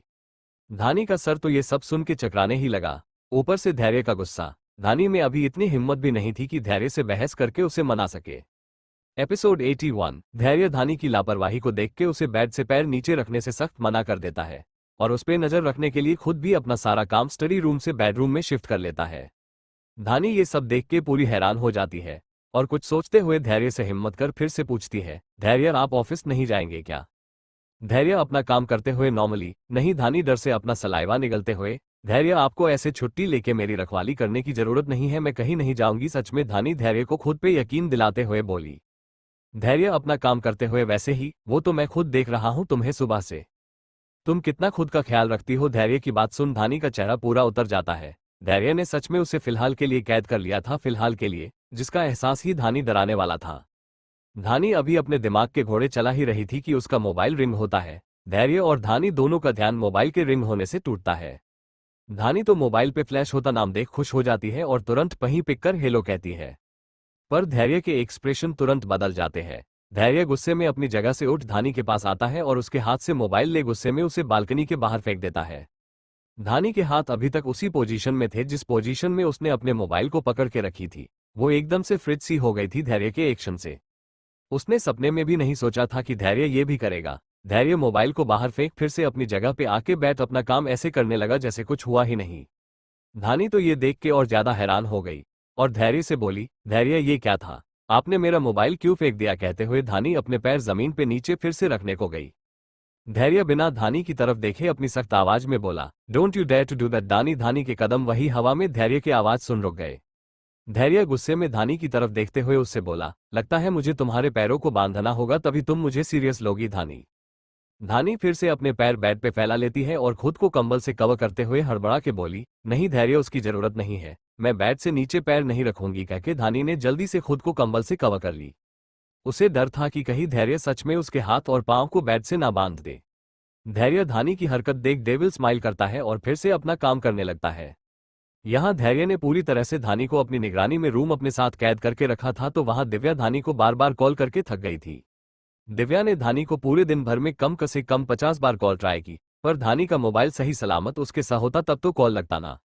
पर ये दिव्या को कौन बताए। धैर्य ने तो इस बात की जरूरत ही नहीं समझी और यहाँ धानी परेशान होती रही। धानी ने भले ही खुद को कंबल में दिन भर कवर करके रखी थी पर उसकी आंख में नींद का एक कतरा नहीं था। उसे दिव्या की फिक्र हो रही थी। धैर्य ने जब उसका मोबाइल फेंका उस समय भी दिव्या का कॉल आया था। धानी उससे यही बोलने वाली थी कि वो हॉस्पिटल नहीं आ पाएगी पर उससे पहले ही धैर्य ने उसके मोबाइल को फेंक दिया। 2 दिन बीत गए इन सब में। धानी का पैर भी अब ठीक हो गया था काफी हद तक, पर इस बात की उसे खुशी तो थी कि अब वो जमीन पे अपने पांव रख पाएगी, क्योंकि इन 2 दिनों में धानी को जहां भी जाना होता धैर्य उसे अपनी बाहों में उठा के लेके जाता और फिर से बेड पे लाके लिटा देता। धैर्य धानी को वॉशरूम भी अपनी बाहों में ही उठा के लेके जाता और धानी के फ्रेश होने के बाद उसके आवाज देने पे उसे अपनी बाहों में उठा के उसे वॉशरूम से बाहर लेके आता। धानी के पैर में इतनी भी बड़ी चोट नहीं आई थी कि धैर्य ऐसा बिहेव कर रहा था, पर धानी के मुंह से निकली एक भी डर भी चीख धैर्य को ऐसा करने पे मजबूर कर रही थी। इन 2 दिनों में धैर्य ने एक पल के लिए धानी को खुद से दूर नहीं किया, उसका पूरा ख्याल उसने रखा था, जिससे धानी कुछ ज्यादा ही परेशान हो गई थी। पर अब उसका पैर जब 2 दिनों के बाद ठीक हो गई तो उसकी राहत मिली और वो धैर्य से खुश होते हुए बोली, धैर्य क्या अब मैं जमीन पे पैर रख सकती हूँ। धैर्य धानी के पास बेड पे बैठ के उसे प्यार से ऊपर से नीचे तक देखते हुए, पहले मैं टेस्ट कर लूँ उसके बाद ही तुम्हें मैं बेड से नीचे पांव रखने की परमिशन दूंगा। कहते हुए धैर्य धानी के ऊपर झुकने लगा। धैर्य क्या करने वाला है। धानी को जैसे ही इस बात का एहसास हुआ वैसे ही उसने धैर्य के सीने पे हाथ रख उसे खुद से दूर की और उससे बोली, धैर्य मेरे पांव में चोट लगी थी ना कि चेहरे पे। धैर्य धानी के हाथ को अपने सीने से हटा उन्हें चूमते हुए, वो भी चेक कर लूंगा जब उसकी बारी आएगी तो कहते हुए धैर्य पूरी तरह धानी के ऊपर झुका गया और उसके ब्रेस्ट को मसलने लगा। धैर्य धानी के ऊपर आ उसके ब्रेस्ट पे कपड़ों को ऊपर से ही एक किस कर बाइट कर लेता है जोर से। धैर्य के ऐसे बाइट करने से धानी की जोर से आह निकल जाती है। धैर्य धानी के ब्रेस्ट को रगड़ते हुए उसके पेट पे किस और बाइट करके नीचे की तरफ जाने लगता है। धानी अभी पूरी तरह से सिहर रही थी। धैर्य के इस तरह करने पे वो अपने होंठों को बाइट करते हुए धैर्य के बाल को मुट्ठी में भर के जोर जोर से आहें भरने लगती है। धैर्य धानी के पेट के नीचे आ उसके थाई पे भी किस और बाइट कर धानी के उस पैर को अपने हाथ में लेता जिसमें उसे चोट लगी थी। धानी अभी अपने सुध में नहीं थी, वो पूरी तरह बहकी हुई थी, उसे तो एहसास भी नहीं था कि धैर्य करने वाला क्या है। धानी अभी तक लंबी लंबी आहें भर रही थी पर अचानक ही उसके मुंह से दर्द भरी जोर की चीख निकल गई। उसके आंख में दर्द की वजह से आंसू आ गए। धैर्य ने धानी के पांव को पकड़ के चोट की जगह पे जोर से दबा दिया। धानी का पैर ठीक तो हो गया था पर जख्म इतना भी नहीं कि धानी को दर्द का एहसास ही ना हो। धानी नम आंखों से उधर को हैरानी के साथ देखने लगी और उससे बोली, धैर्य आपने ऐसा क्यों किया। धैर्य अपनी जगह से उठ बिना किसी एक्सप्रेशन के नॉर्मल वे में बोला, अभी तुम ठीक नहीं हुई हो इसलिए अभी तुम अपने पैर जमीन पे नहीं रख सकती। कह के धैर्य जाने लगा तो धानी अपने दांत पिसते हुए गुस्से में बोली, धैर्य यही बात आप सीधे सीधे भी तो बोल सकते थे ना, तो ये सब क्यों। धैर्य के कदम बाहर जाते हुए रुक गए। वो धानी की तरफ मुड़ा और उससे नॉर्मली बोला, मैं बिना जांच पड़ताल के कुछ भी नहीं कहता और करता हूं और इस तरह से जांच पड़ताल करना मेरा स्टाइल है। कह के धैर्य रूम से चला गया। धानी हैरानी के साथ धैर्य को बस जाते हुए देखते ही रह गई। एपिसोड 82। धैर्य धानी की लापरवाही से परेशान होकर उसे बेड से नीचे पैर भी नीचे ना उतारने के लिए सख्त मना करता है। पहले तो धानी धैर्य के इस धमकी को सीरियस नहीं लेती पर जब धैर्य गुस्से में धानी के मोबाइल को ही उठा के बालकनी से बाहर फेंक देता है तो धानी को एहसास होता है कि धैर्य अभी काफी ज्यादा चिढ़ा हुआ है। धानी को जब यह एहसास हुआ तो उसकी सारी हिम्मत ही टूट गई रूम से बाहर जाने की। धैर्य गुस्से में बहुत ज्यादा खतरनाक हो जाया करता था जिसका एहसास ही धानी की रूह को कपा देता था डर से। पूरे 1 हफ्ते बीत चुके थे धानी को पैर जमीन पे रखे हुए और दिव्या और अपनी माँ से बात किए हुए। धैर्य का गुस्सा देख धानी में इतनी भी हिम्मत नहीं हुई कि वो धैर्य से दूसरा मोबाइल मांग सके। उसे बहुत ही टेंशन रहती थी दिव्या के लिए। धानी दिन भर में दिव्या की खबर 4 से बार लिया करती थी फोन पे, तब जाके उसे अच्छा लगता था। पर इस बार धानी ने एक हफ्ते में एक बार भी ना ही दिव्या की आवाज को सुनी और ना ही सविता जी की आवाज को। धानी एक हफ्ते बाद जब पूरी ठीक हो गई तो उसने अपने कदम को नीचे जमीन पे उतारा और रूम से बाहर निकल धैर्य को ढूंढने लगी। धैर्य पैलेस के गार्डन के काउच पे बैठा कुछ डॉक्यूमेंट्स पढ़ रहा था। उसके सामने कुछ लोग खड़े थे अपना सर झुकाए। इस समय धैर्य के चेहरे को देख के ही लग रहा था कि उसके एम्प्लॉयज ने कुछ गलती की है ऑफिस में उसके गैर हाजिरी में, जिसका पता धैर्य को अब लगा है। धैर्य भी इस पूरे हफ्ते में पैलेस से बाहर कहीं नहीं गया। उसे जब भी कोई इलीगल काम करना होता था तो वो धानी की नजरों से दूर चला जाता और काम करके फिर से रूम में आ जाता, चेहरे पे नॉर्मल एक्सप्रेशन लिए। वैसे धानी धैर्य के हर तरह के इलीगल काम को जानती थी और ये बात धैर्य को भी पता था, पर फिर भी धैर्य अपनी क्रूरता अब काफी हद तक धानी से छुपा के रखता, ताकि धानी को उसमें एक भी कमी ना मिले और वो उसे कभी भी छोड़ के ना जाए। जैसे उसकी माँ उसके पिता को छोड़ के चली गई और उसके पिता सदमे में मर गए। धैर्य अपने पिता की तरह अपना अंत नहीं चाहता था, इसलिए उससे जो भी बन पड़ता वो करता। धैर्य का पूरा ध्यान फाइल को पढ़ने में था। उसके डेस्क पे बंदूक रखी हुई थी जो कि पूरे तरीके से गोली से लोडेड थी। वहां का माहौल देख ऐसा लग रहा था जैसे आज धैर्य किसी का खून करने वाला है और वहां खड़े लोग अपनी मौत का इंतजार कर रहे हैं। धैर्य की नजर फाइल पे ही गड़ी थी कि तभी उसके कान में एक बहुत ही मीठी आवाज आती है, धैर्य। धैर्य का ध्यान धानी की इस मीठी आवाज से टूटता है। उसे एहसास होता है कि धानी उसके करीब ही आ रही है। वो अपने पास खड़े रेहान को आंखों से कुछ इशारा करता है। रेहान धैर्य के इशारे को समझते ही तुरंत अपने काम में लग जाता है। धैर्य डेस्क पे के बाजू लगे एक बटन को प्रेस करता है तो वो डेस्क ऊपर रखी हुई चीजें उसके अंदर चली जाती है और वो डेस्क पूरा खाली हो जाता है। एक गार्ड तुरंत वहां पे अपने हाथ में रखा लैपटॉप डेस्क पे रख देता है। इतना सब कुछ सिर्फ कुछ मिनटों में ही हो गया था। धानी भी धैर्य से ज्यादा दूर नहीं थी पर वो डरी हुई थी और धीमे कदमों से धैर्य के करीब आ रही थी, इसलिए जब तक वो पहुंची वहां का पूरा कायाकल्प ही हो गया। सब कुछ सेटल होने के बाद भी धैर्य अपनी जगह से नहीं उठा, वैसे ही बैठा रहा। धानी धीरे कदमों से धैर्य के पास आई और उससे थोड़ी दूरी बना के डरी हुई आवाज में बोली, धैर्य अब मैं पूरी ठीक हो गई हूं, अब तो मुझे बाहर जाने दीजिए। धैर्य अपनी नजर फाइल में ही गड़ाए हुए बेरुखी से, मुझसे दूर जाने के लिए इतनी बेसब्र हो तुम? धानी धैर्य की बकवास सुन गहरी सांस ले। धैर्य मैं बस 2 घंटे के लिए जाना चाहती हूँ, वो भी हॉस्पिटल।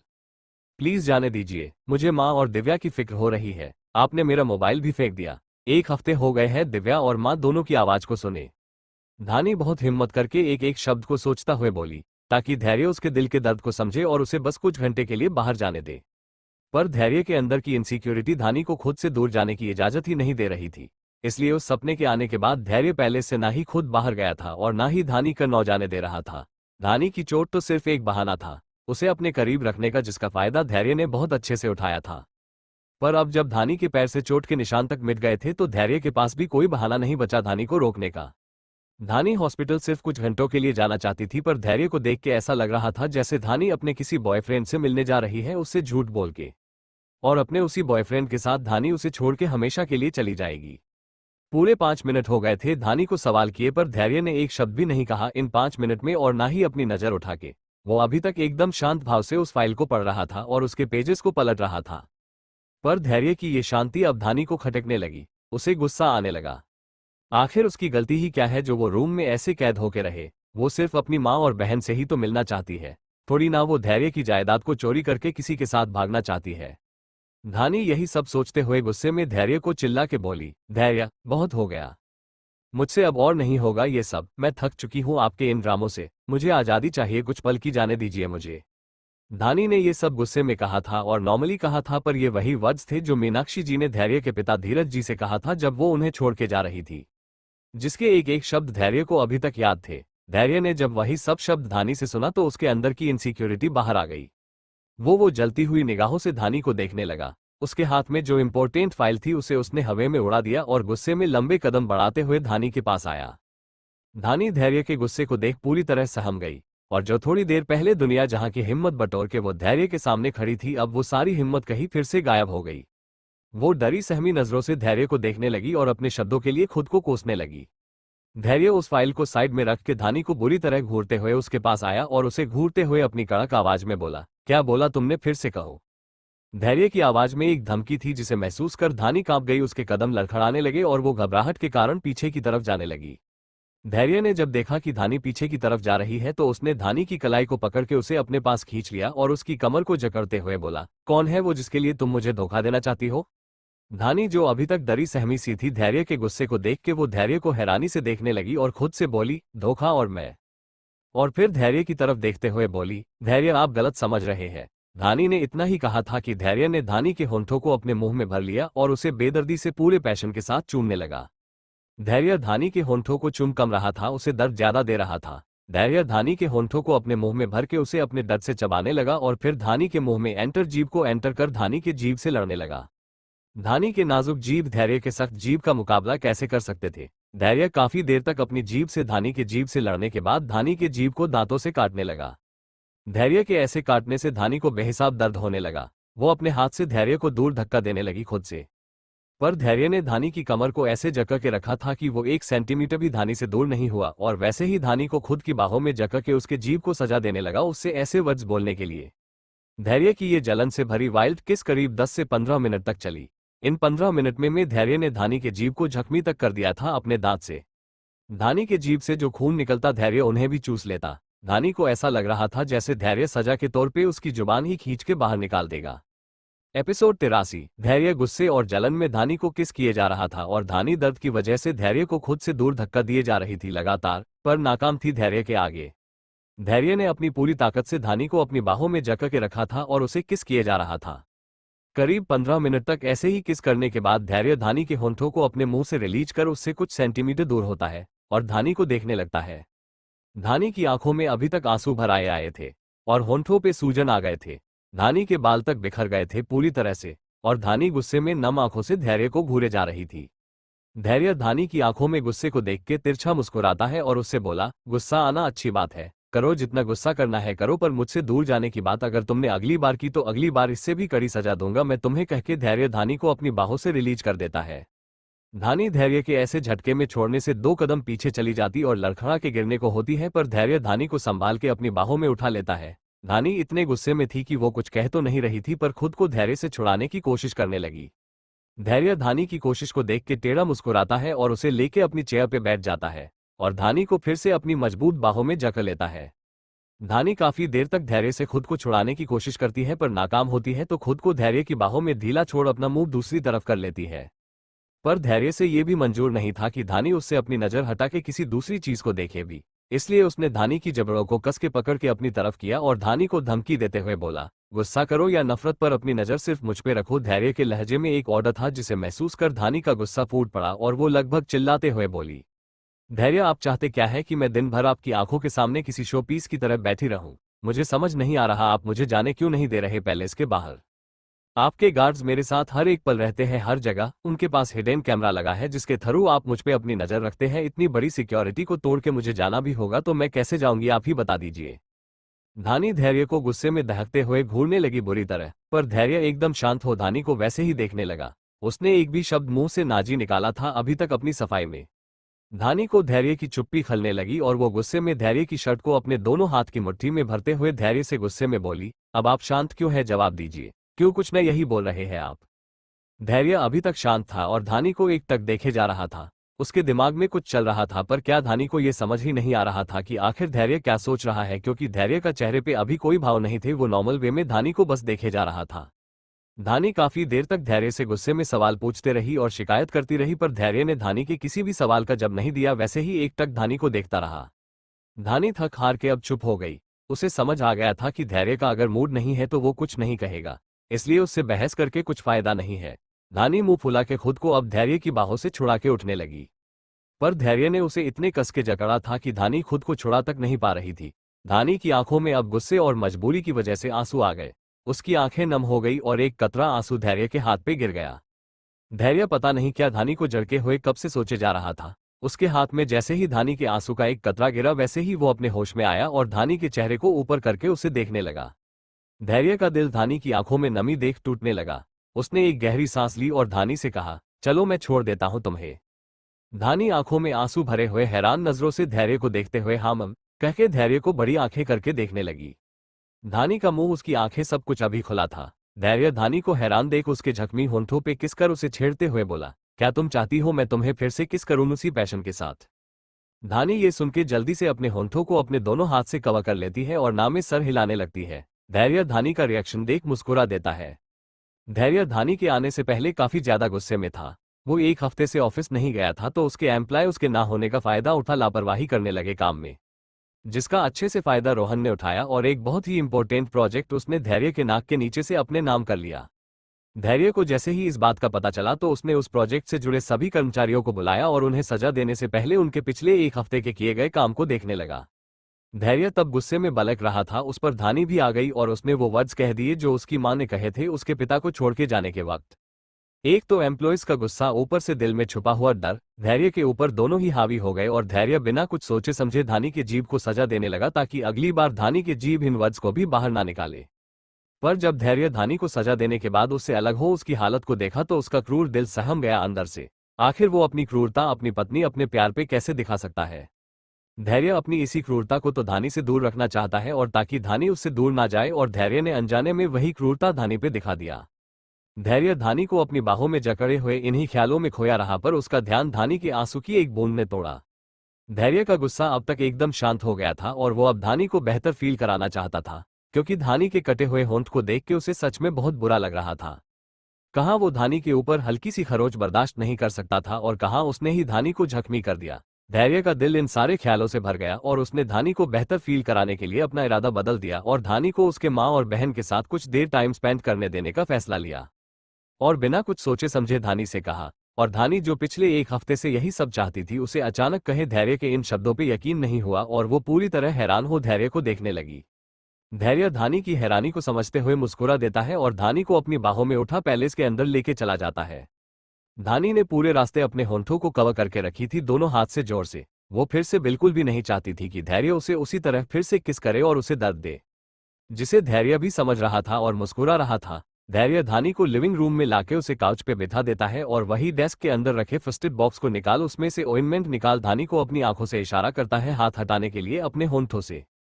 पर धानी इतनी ज्यादा डरी हुई थी कि उसने 1 सेंटीमीटर भी अपने हाथ को नहीं हटाए। नॉर्मल टाइम होता तो धैर्य अपने आंखों से डरा के ही धानी को ऑर्डर देता, पर धानी अभी खुद ही डरी हुई थी और धैर्य उसे और नहीं डराना चाहता था।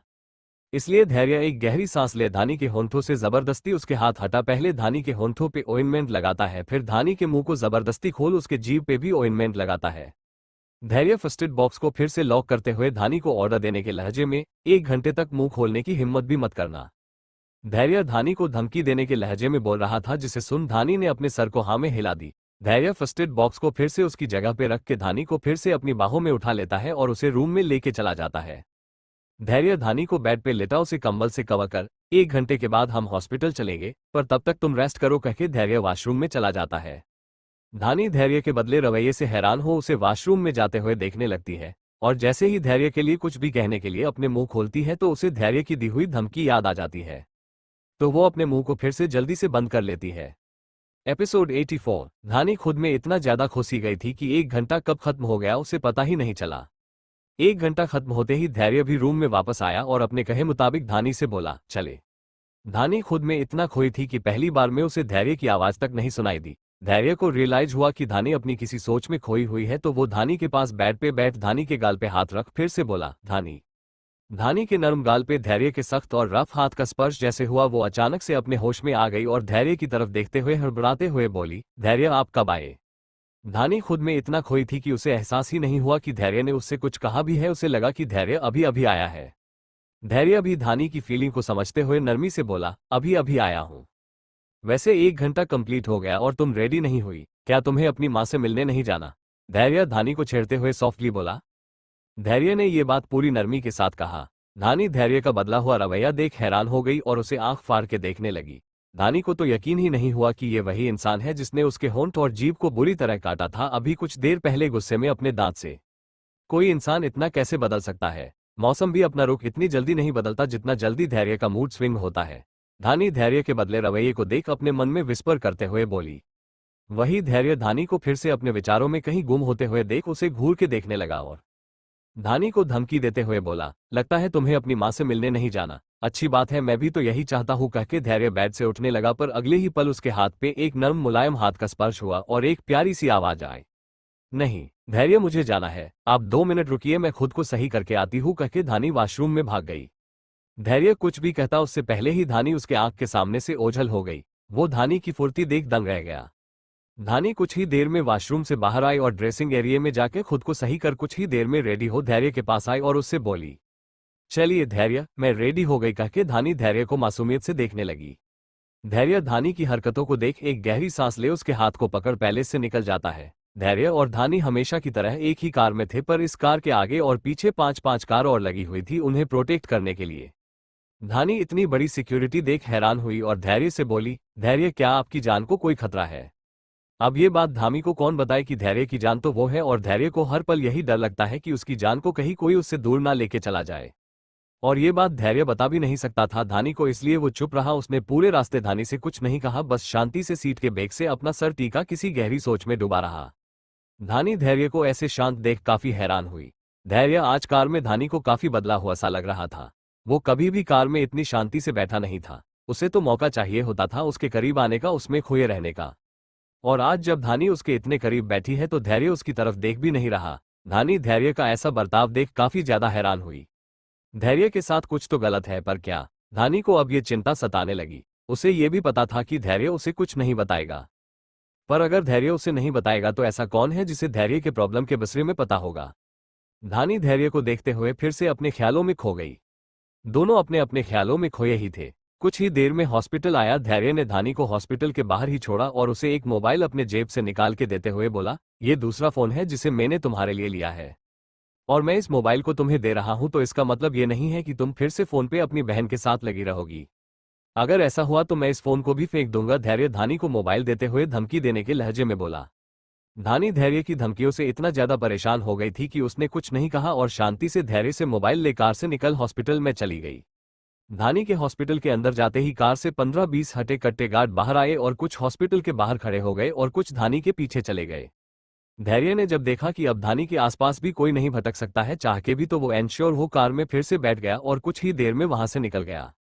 धानी को आज काफी ज्यादा अजीब सा लग रहा था। पहले उसके साथ 2 या 3 गार्ड ही रहते थे, पर फिर भी धानी को उनके साथ कैदियों वाली फीलिंग आती थी, पर आज तो उसके साथ 10 गार्ड थे, वो भी हटे कट्टे। धानी को पहले लगा कि ये सारे गार्ड धैर्य की सिक्योरिटी के लिए हैं, पर जब ये सारे गार्ड उसके पीछे आने लगे तो धानी हैरान हो गई। अगर उसकी मजबूरी नहीं होती तो वो शायद रूम से ही बाहर ना आती, पर उसे अपनी माँ और छोटी बहन का भी ख्याल रखना है, इसलिए वो ना चाहते हुए भी सब कुछ अवॉइड करके अपनी माँ के वार्ड के पास बढ़ गई। पर शायद आज भगवान को कुछ और ही मंजूर था, जो इतने सारे गार्ड से घिरे होने के बावजूद भी धानी से मीनाक्षी जी की टक्कर हो गई। और ये टक्कर किसी की सोची समझी साजिश नहीं थी, बस एक कोइंसिडेंस था। धानी और मीनाक्षी जी दोनों ही जमीन पे गिर गई और मीनाक्षी जी के हाथ में जो फाइल्स थी उनके पेपर्स जमीन पे चारों तरफ फैल गए। गार्ड्स मीनाक्षी जी को तो नहीं जानते थे। उन्हें सख्त इंस्ट्रक्शन था कि धानी के आसपास एक मक्खी तक ना भटके, इसलिए वो मीनाक्षी जी को उनके बाजू से पकड़ के उठा के उन्हें धानी से दूर करने लगे बेरुखी से। मीनाक्षी जी ने कुछ नहीं कहा, वो चुपचाप जाने भी लगी, पर धानी को गार्ड्स का ये रवैया किसी उम्रदराज इंसान के साथ देख अच्छा नहीं लगा। वो तुरंत भड़कते हुए गार्ड से बोली, ये कैसा बर्ताव कर रहे हैं आप सब, छोड़िए उन्हें। धानी की नजर अभी तक मीनाक्षी जी के चेहरे पे नहीं गई थी, क्योंकि मीनाक्षी जी का चेहरा पूरी तरह से बाल से कवर था, क्योंकि उन्होंने अपने सर को नीचे की तरफ झुका के रखा था। वो लगातार जमीन को देखे जा रही थी और जब गार्ड्स उन्हें बेरुखी से धानी से दूर करने लगे तो वो चुपचाप जाने भी लगी। उन्हें देख ऐसा लग रहा था जैसे उन्हें किसी चीज का सदमा लगा है और वो बस बेसुध सी चली ही जा रही थी और अचानक ही वो धानी से टकरा गई। धानी उन्हें सहारा देके उठने में मदद की और उन्हें सॉरी बोलने जैसे ही गई उनके चेहरे को देख के हैरान हुई। जमीन पे बिखरे हुए पेपर्स को गार्ड्स ने उठा के धानी के हाथ में पकड़ाया। धानी को मीनाक्षी जी के चेहरे के भाव देख के कुछ अजीब सा लगा, इसलिए वो उस फाइल को मीनाक्षी जी को देने से पहले उसे खोल के पढ़ने को हुई। पर इससे पहले धानी उस फाइल के एक भी शब्द को पढ़ती मीनाक्षी जी उससे उस फाइल को खींचने गई, पर गार्ड्स ने उन्हें धानी से दूर कर दिया। आज सच में इन गार्ड्स ने धानी की मदद किया। धानी अब बिना टाइम वेस्ट किए उन पेपर्स को पढ़ने लगी। धानी ने नर्स की जॉब की थी काफी समय तक और वो डॉक्टर की पढ़ाई भी कर रही थी, इसलिए उसे रिपोर्ट्स में लिखे एक एक शब्द का मतलब समझ में अच्छे से आने लगा। धानी की आंखें उस रिपोर्ट को पढ़ के हैरानी से फैल गई, उसकी आंखें नम हो गई। वही मीनाक्षी जी उसे नम आंखों से दूर से ही देखने लगी। वो धानी से उस फाइल को छीनना चाहती थी, पर गार्ड्स उन्हें धानी के करीब भी नहीं आने दे रहे थे, जिस वजह से वो लाचारी में बस धानी को उस फाइल को पढ़ते हुए देखने लगी। एपिसोड 85। धानी के हाथ में जो फाइल थी वो मीनाक्षी जी की हेल्थ रिपोर्ट थी और इस रिपोर्ट के हिसाब से मीनाक्षी जी को ब्रेन ट्यूमर था और वो अपने इस ट्यूमर के लास्ट स्टेज पे थी। वैसे तो धानी और मीनाक्षी जी की मुलाकात इससे पहले सिर्फ एक बार और हुई थी, वो भी शादी से पहले सिर्फ कुछ मिनट के लिए। उस समय धानी और मीनाक्षी जी दोनों को ही नहीं पता था कि धैर्य से उन दोनों का रिश्ता क्या है। पर आज दोनों ही जानती है कि धैर्य से किसका क्या रिश्ता है। दोनों सास बहू तो है, वो भी सगी, पर आज तक कभी भी मीनाक्षी जी से धानी की बात तक नहीं हुई और ना ही दूसरी मुलाकात। धानी ने कभी सोचा भी नहीं था कि मीनाक्षी जी से उसकी मुलाकात ऐसे हॉस्पिटल में होगी और उसके हाथ में मीनाक्षी जी की हेल्थ रिपोर्ट होगी और उसमें ऐसा कुछ लिखा भी होगा। वो हैरानी से उस रिपोर्ट को पूरा पढ़ने के बाद मीनाक्षी जी को देखने लगी और उनसे बोली, आंटी आप इतनी ज्यादा बीमार है और आपके साथ कोई भी नहीं है। मीनाक्षी जी धानी की बातों का कोई भी जवाब देती कि उससे पहले ही धानी को पीछे से किसी ने कहा, माना मेरा रिश्ता मॉम के साथ सगे वाला नहीं है, पर उन्हें इस हालात में अकेला छोड़ दूं, इतना भी सौतेला नहीं हूं भाभी जी। ये रोहन था जिसने अभी धानी को उसके पीछे से कहा और भाभी शब्द पे जोर देते हुए कहा। धानी अपने पीछे से आवाज आता सुन मुड़ के उसे देखने लगी। उसके सामने धैर्य की ही हाइट जितना हट्टा कट्टा आदमी खड़ा था और मुस्कुराते हुए उसे देख रहा था। धानी तो उसे नहीं जानती थी, पर रोहन धानी को बहुत अच्छे से जानता था, इसलिए वो अभी मुस्कुराते हुए धानी को देखते हुए मीनाक्षी जी के पास चला जाता है और उनसे गार्ड्स को दूर कर उन्हें घूरते हुए मीनाक्षी जी को संभालता है। धानी रोहन की बातों का कोई जवाब तो नहीं देती और उसे मीनाक्षी जी की उस फाइल को भी पकड़ा के वहां से जाने लगती है, क्योंकि धैर्य के सख्त इंस्ट्रक्शन थे कि वो किसी भी आदमी से बात नहीं कर सकती, यहां तक वो किसी भी गैर मर्द से आई कांटेक्ट भी नहीं कर सकती है। इसलिए धानी रोहन को वो फाइल दे चुपचाप जाने लगती है। पर रोहन, जो कि धैर्य को और ज्यादा मेंटली डिस्टर्ब करने ही यहां धानी के पास आया था, वो धानी को पीछे से आवाज देते हुए बोला, माना आपके पति की तरह रुबाब नहीं है हमारा, पर इतना भी गरीब नहीं है हम कि आप मुझसे खड़े हो दो पल बात भी ना कर सके। भाभी जी, रोहन ने धानी को टोंट मारते हुए फिर से भाभी शब्द पे जोर डाला। धानी सीधे सादे स्वभाव की लड़की थी, हमेशा ही उसे दुनियादारी की बातें ना ही पहले समझ में आती थी और ना ही अब। धैर्य ने वैसे भी उसे दुनिया की नजरों से अपने पास सिक्योर करके रखा था, इसलिए उसे कभी भी अपनी फिक्र हुई ही नहीं। इसलिए अभी जब रोहन ने उसे टोंट मारा तो धानी उसे समझ नहीं पाए। उसे लगा कि उसका रोहन को अवॉइड करके ऐसे चुपचाप जाना रोहन को बुरा लगा। वैसे भी उसकी माँ की तबीयत इतनी ज्यादा खराब है और ऐसे में उसका ऐसा बर्ताव करना किसी के भी साथ सही नहीं है। इसलिए वो मुड़ी और रोहन से माफी मांगने के इरादे से उससे जैसे ही कुछ बोलने के लिए मुंह खोलती, उससे पहले ही धैर्य ने रोहन को जवाब दिया, जिस इंसान से तू अभी बात कर रहा है वो धैर्य सिंह राय ज्यादा के दिल में रहती है, जिससे एक पल बात करने की भी औकात नहीं रखता तू। धैर्य अभी गेट पे ही खड़ा था और रोहन को गुस्से में खा जाने वाली नजर से घूर रहा था। धैर्य कार से जा ही रहा था ऑफिस। उसने धानी को तो खुद से दूर किया था, पर कैमरे के थ्रू उसकी नजर लगातार धानी पे ही थी। जब मीनाक्षी जी से धानी की टक्कर हुई थी, धैर्य ने उसी समय अपनी कार रुकवा दिया था और जब उसने देखा कि धानी मीनाक्षी जी की कोई फाइल पढ़ रही है तो उसने उसकी कार ने फिर से यू टर्न लिया और वो अभी यहां आ गया। वैसे उसे तब ये नहीं पता था कि रोहन भी यही होगा उसकी धानी के पास। धानी के पास तो वो एक मच्छर को भी बर्दाश्त ना करे, फिर रोहन तो उसकी लाइफ में शनि की तरह था, जो कि सिर्फ उससे उसकी खुशियां छीनने के लिए ही था। वो धैर्य तुरंत धानी के पास आया। धैर्य के आते ही सारे गार्ड्स पीछे हट गए और धैर्य धानी के पास आ उसकी कमर को जकड़ उसे अपने पास खींच लेता है। धानी धैर्य को फिर से देख ज्यादा हैरान नहीं होती। उसे अच्छे से सारी पता था कि गार्ड्स के पास मिनी कैमरा है जो कि उनकी टाई में फिट है, जिससे धैर्य उस पर हमेशा नजर गड़ाए रहता है। इसीलिए उसने रोहन से एक भी शब्द नहीं कहा था और नहीं उसे नजर उठा के दोबारा उसने देखा। वो अभी अभी तो आजाद हुई थी और अब वो ऐसी कोई भी गलती नहीं करना चाहती थी जिससे धैर्य उसे फिर से रूम में बंद कर दे और उसकी माँ और बहन से उसे दूर कर दे। धानी ने एक गहरी सांस ली और धैर्य से अपनी कमर से उसकी पकड़ को ढीली करने की कोशिश करते हुए बोली, धैर्य आप पब्लिक एरिया में मेरे इतने क्लोज नहीं आ सकते, छोड़िए मुझे। धानी की आवाज अभी एकदम धीमी थी, जिसे सिर्फ धैर्य ही सुन सकता था, पर धानी के लहजे में ऑर्डर और धमकी दोनों थी, जिससे एक बच्चा भी ना डरे। धानी लगातार धैर्य के हाथ को अपनी कमर से हटा रही थी, क्योंकि उसके सामने उसकी सास, उसका देवर और ढेर सारे गार्ड्स और कुछ हॉस्पिटल के कर्मचारी खड़े थे, पर धैर्य ने उसे खुद से ऐसे चिपका रखा था जैसे वहां कोई हो ही ना उन दोनों के अलावा। धानी को अभी काफी ज्यादा शर्म आ रही थी। वो बस कुछ इंचेस की दूरी चाहती थी धैर्य से पब्लिक प्लेस में, पर धैर्य को देख ऐसा बिल्कुल लग नहीं रहा था कि वो धानी को खुद से 1 सेंटीमीटर भी दूर करने के मूड में है। ऊपर से धानी का ऐसे उससे दूर जाने की कोशिश करना धैर्य को इरिटेट अलग से कर रही थी। उस पर भी उसके सामने उसका दुश्मन खड़ा था और वो इंसान जिसने उसके पिता की जान ली थी। धानी के थ्रू धैर्य को पता तो चल गया कि मीनाक्षी जी कितनी बड़ी बीमारी से जूझ रही है, पर धैर्य को देख अभी बिल्कुल भी लग नहीं रहा था कि उनके मरने या जीने से उसे रत्ती भर फर्क भी पड़ता हो। उसे तो इस सारी दुनिया में सिर्फ एक इंसान से फर्क पड़ता था और वो इंसान अभी उसके पास थी। और धैर्य उस इंसान के लिए किसी भी हद तक जा सकता था और हद पार भी कर सकता था, जो उसने पता नहीं कितनी बार किया भी है, जिसे धानी बहुत अच्छे से जानती भी है। और धैर्य अब कोई हद पार ना करे, बस धानी यही चाहती है। इसलिए वो हर वो काम करती है जो धैर्य कहता है। पर तब तक जब तक वो उसे कर पाए, वरना उसके बाद तो भले ही उस पे धैर्य का कहर टूटे पर वो भी पीछे नहीं हटती। रोहन ने काफी बार धैर्य के पॉजिटिवनेस बिहेवियर के बारे में सुना तो था, पर आज उसने पहली बार ये सब अपनी आंखों से देखा भी था। उसे धानी से तो कोई फर्क नहीं पड़ता, पर वो धैर्य की इस कमजोरी को कैसे यूज करना है इसे भी अच्छे से जानता था। वो कुछ सोचते हुए मीनाक्षी जी को छोड़ धैर्य के पास आया और धानी को देखते हुए धैर्य के सामने ही उससे मुस्कुराते हुए बोला, भाभी जी कभी टाइम मिले तो इस देवर के गरीब खाने में अपने कदम जरूर रखना।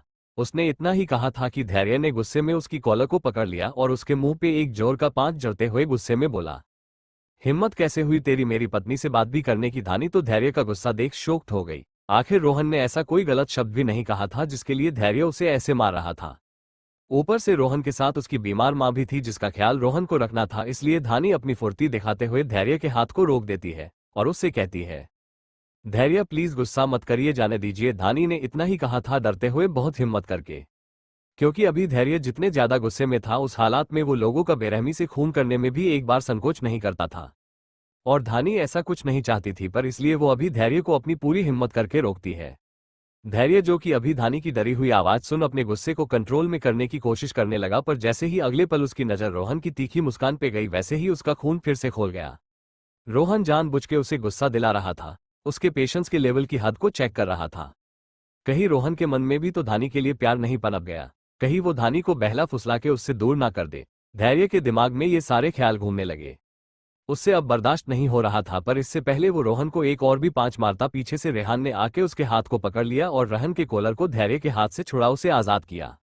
रेहान को धैर्य के हर एक मेंटली कंडीशन के बारे में पता था, इसलिए जब गार्ड से उसे धैर्य के बारे में पता चला तो वो भागते हुए यहाँ आ गया और इससे पहले धैर्य गुस्से में अपना आपा खोए उसने सिचुएशन को अपने कंट्रोल में ले लिया।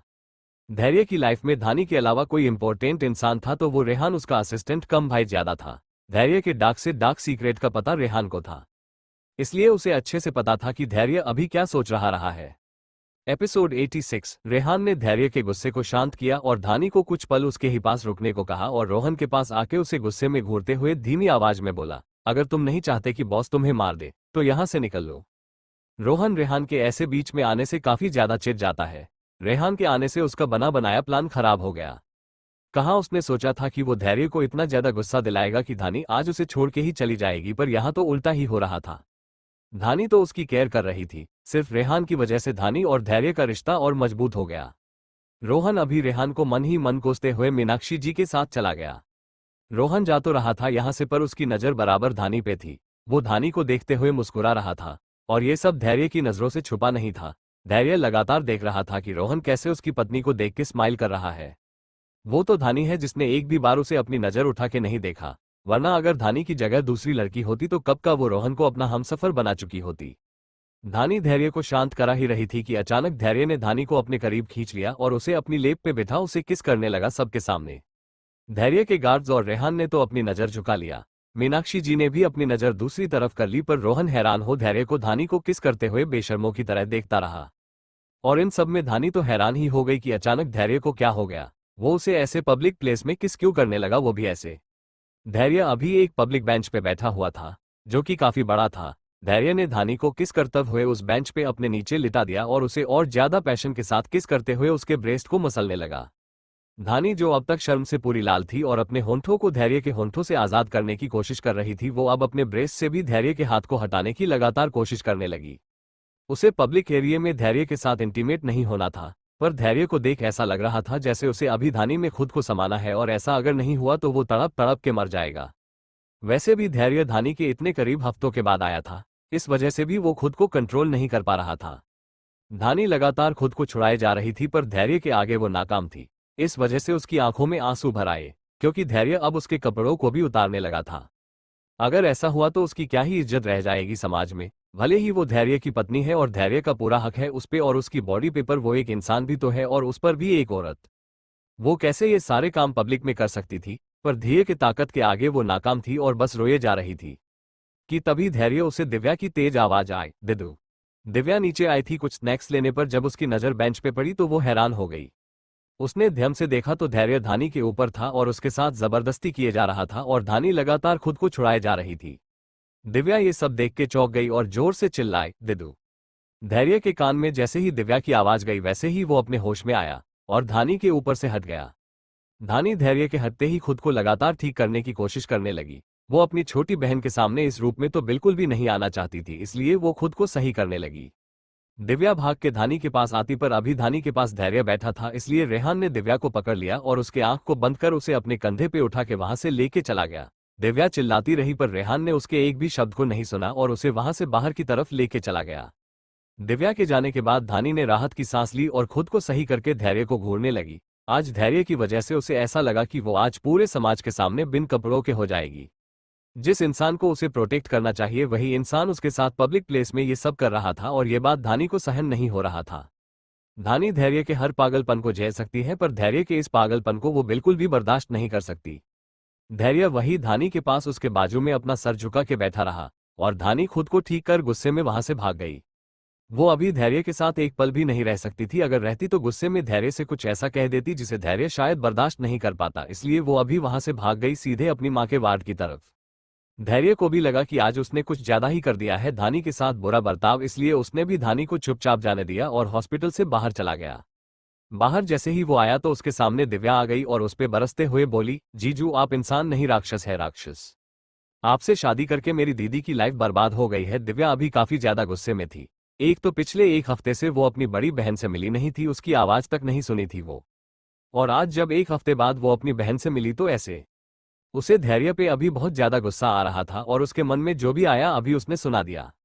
पिछली बार दिव्या और धैर्य के मनमुटाव की वजह से रेहान ने ऑलमोस्ट दिव्या को खो ही दिया था, इसलिए अभी जब दिव्या गुस्से में धैर्य पे बरस रही थी तो रेहान ने उसका मुंह बंद कर दिया अपने हाथ से, पर दिव्या ने उसके हाथ पे जोर से बाइट कर लिया, जिससे रेहान ने उसके मुंह से अपना हाथ हटा लिया और दर्द को कम करने के लिए हाथ को हवा में झटकने लगा।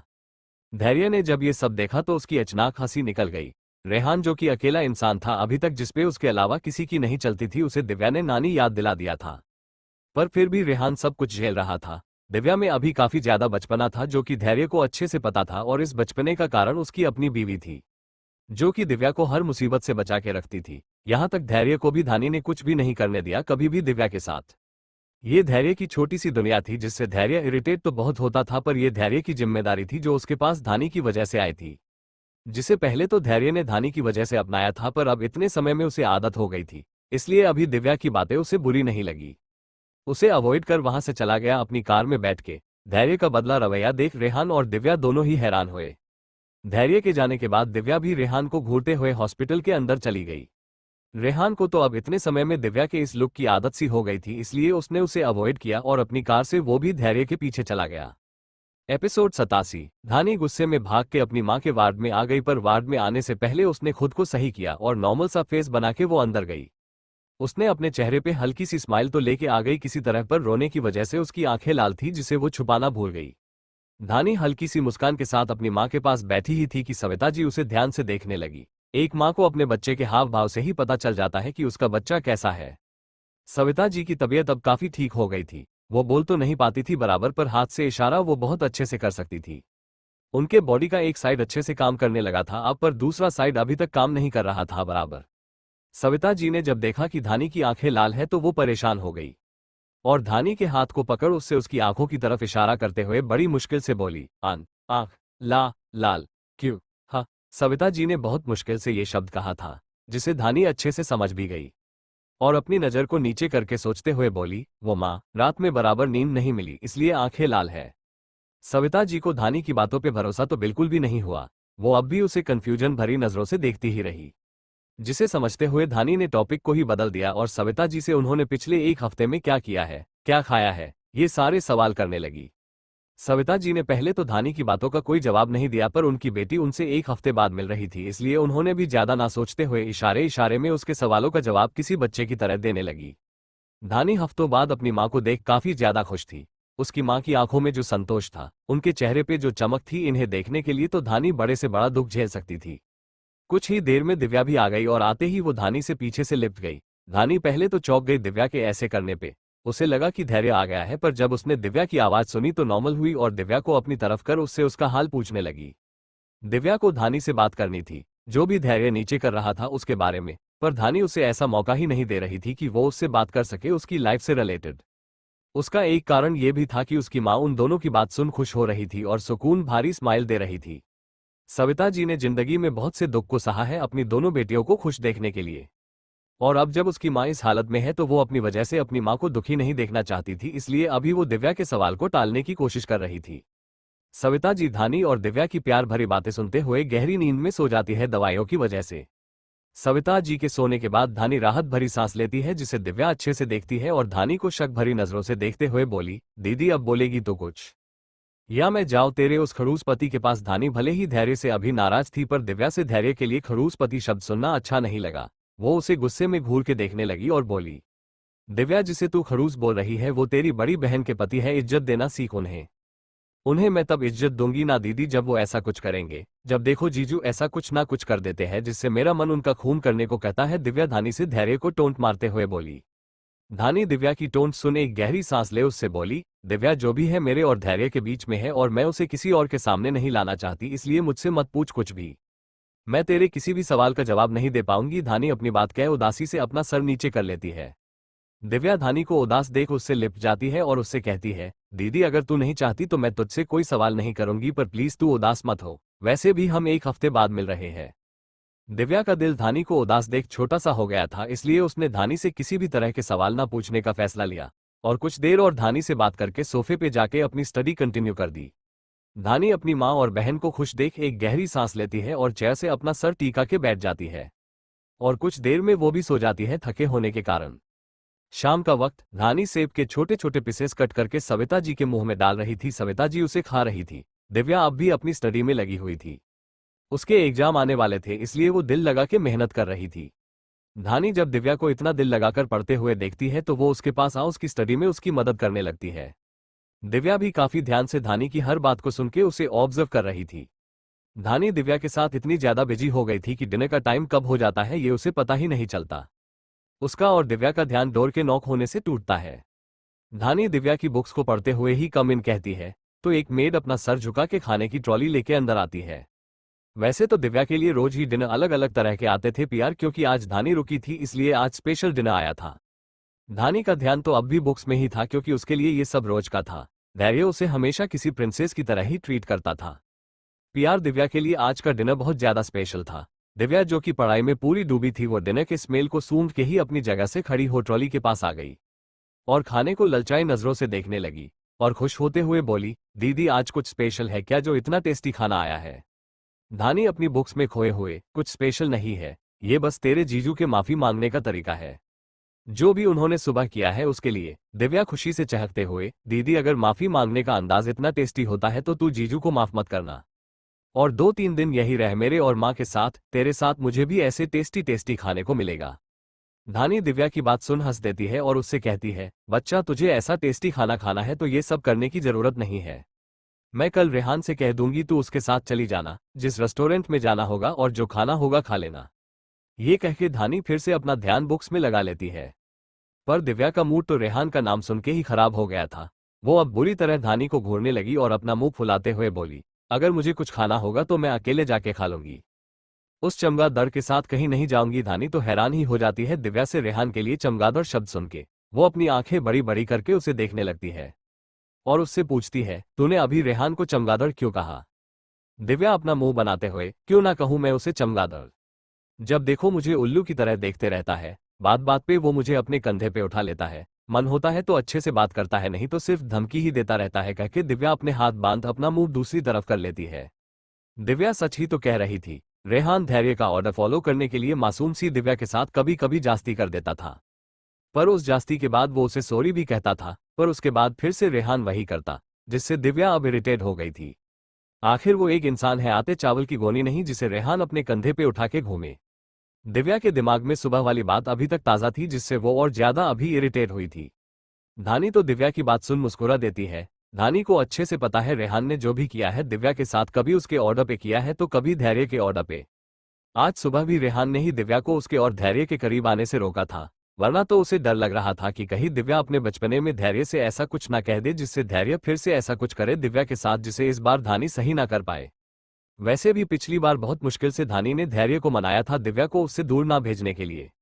धानी यही सब सोच के बुक को बंद कर दिव्या के पास आती है और एक ही प्लेट में डिनर को सर्व कर पहले उसे खिलाती है फिर खुद भी खाती है। दिव्या भी खुशी खुशी धानी के हाथ से खाना खा रही थी। दोनों बहनें आपस में एक दूसरे पे प्यार लुटा ही रही थी कि तभी धानी का फोन रिंग करता है। धानी जब मोबाइल पे फ्लैश होता नंबर देखती है तो उसका मुंह फिर से गुस्से कड़क हो जाता है। वो फोन को साइलेंट पे कर मोबाइल को उल्टा रख देती है। ये धैर्य था जो धानी को कॉल कर रहा था। धानी में धैर्य के फोन को कट करने की हिम्मत तो नहीं थी, पर धैर्य ने सुबह जो भी उसके साथ किया था उस वजह से वो गुस्से में थी और धैर्य की आवाज भी अभी नहीं सुनना चाहती थी। इसलिए उसने फोन को साइलेंट पे कर दिया और मोबाइल को उल्टा रख दिया और फिर से दिव्या के साथ शांति से डिनर करने लगी। एपिसोड 88। रात के करीब 8 बज गए थे पर धानी अभी तक पैलेस लौट के नहीं आए। धैर्य ने जो भी दिन में किया था धानी के साथ उस गलती का एहसास था उसे, इसलिए उसने पूरे दिन धानी को परेशान नहीं किया। पर अब रात हो गई थी और डिनर का टाइम हो गया था पर धानी अभी तक नहीं आए।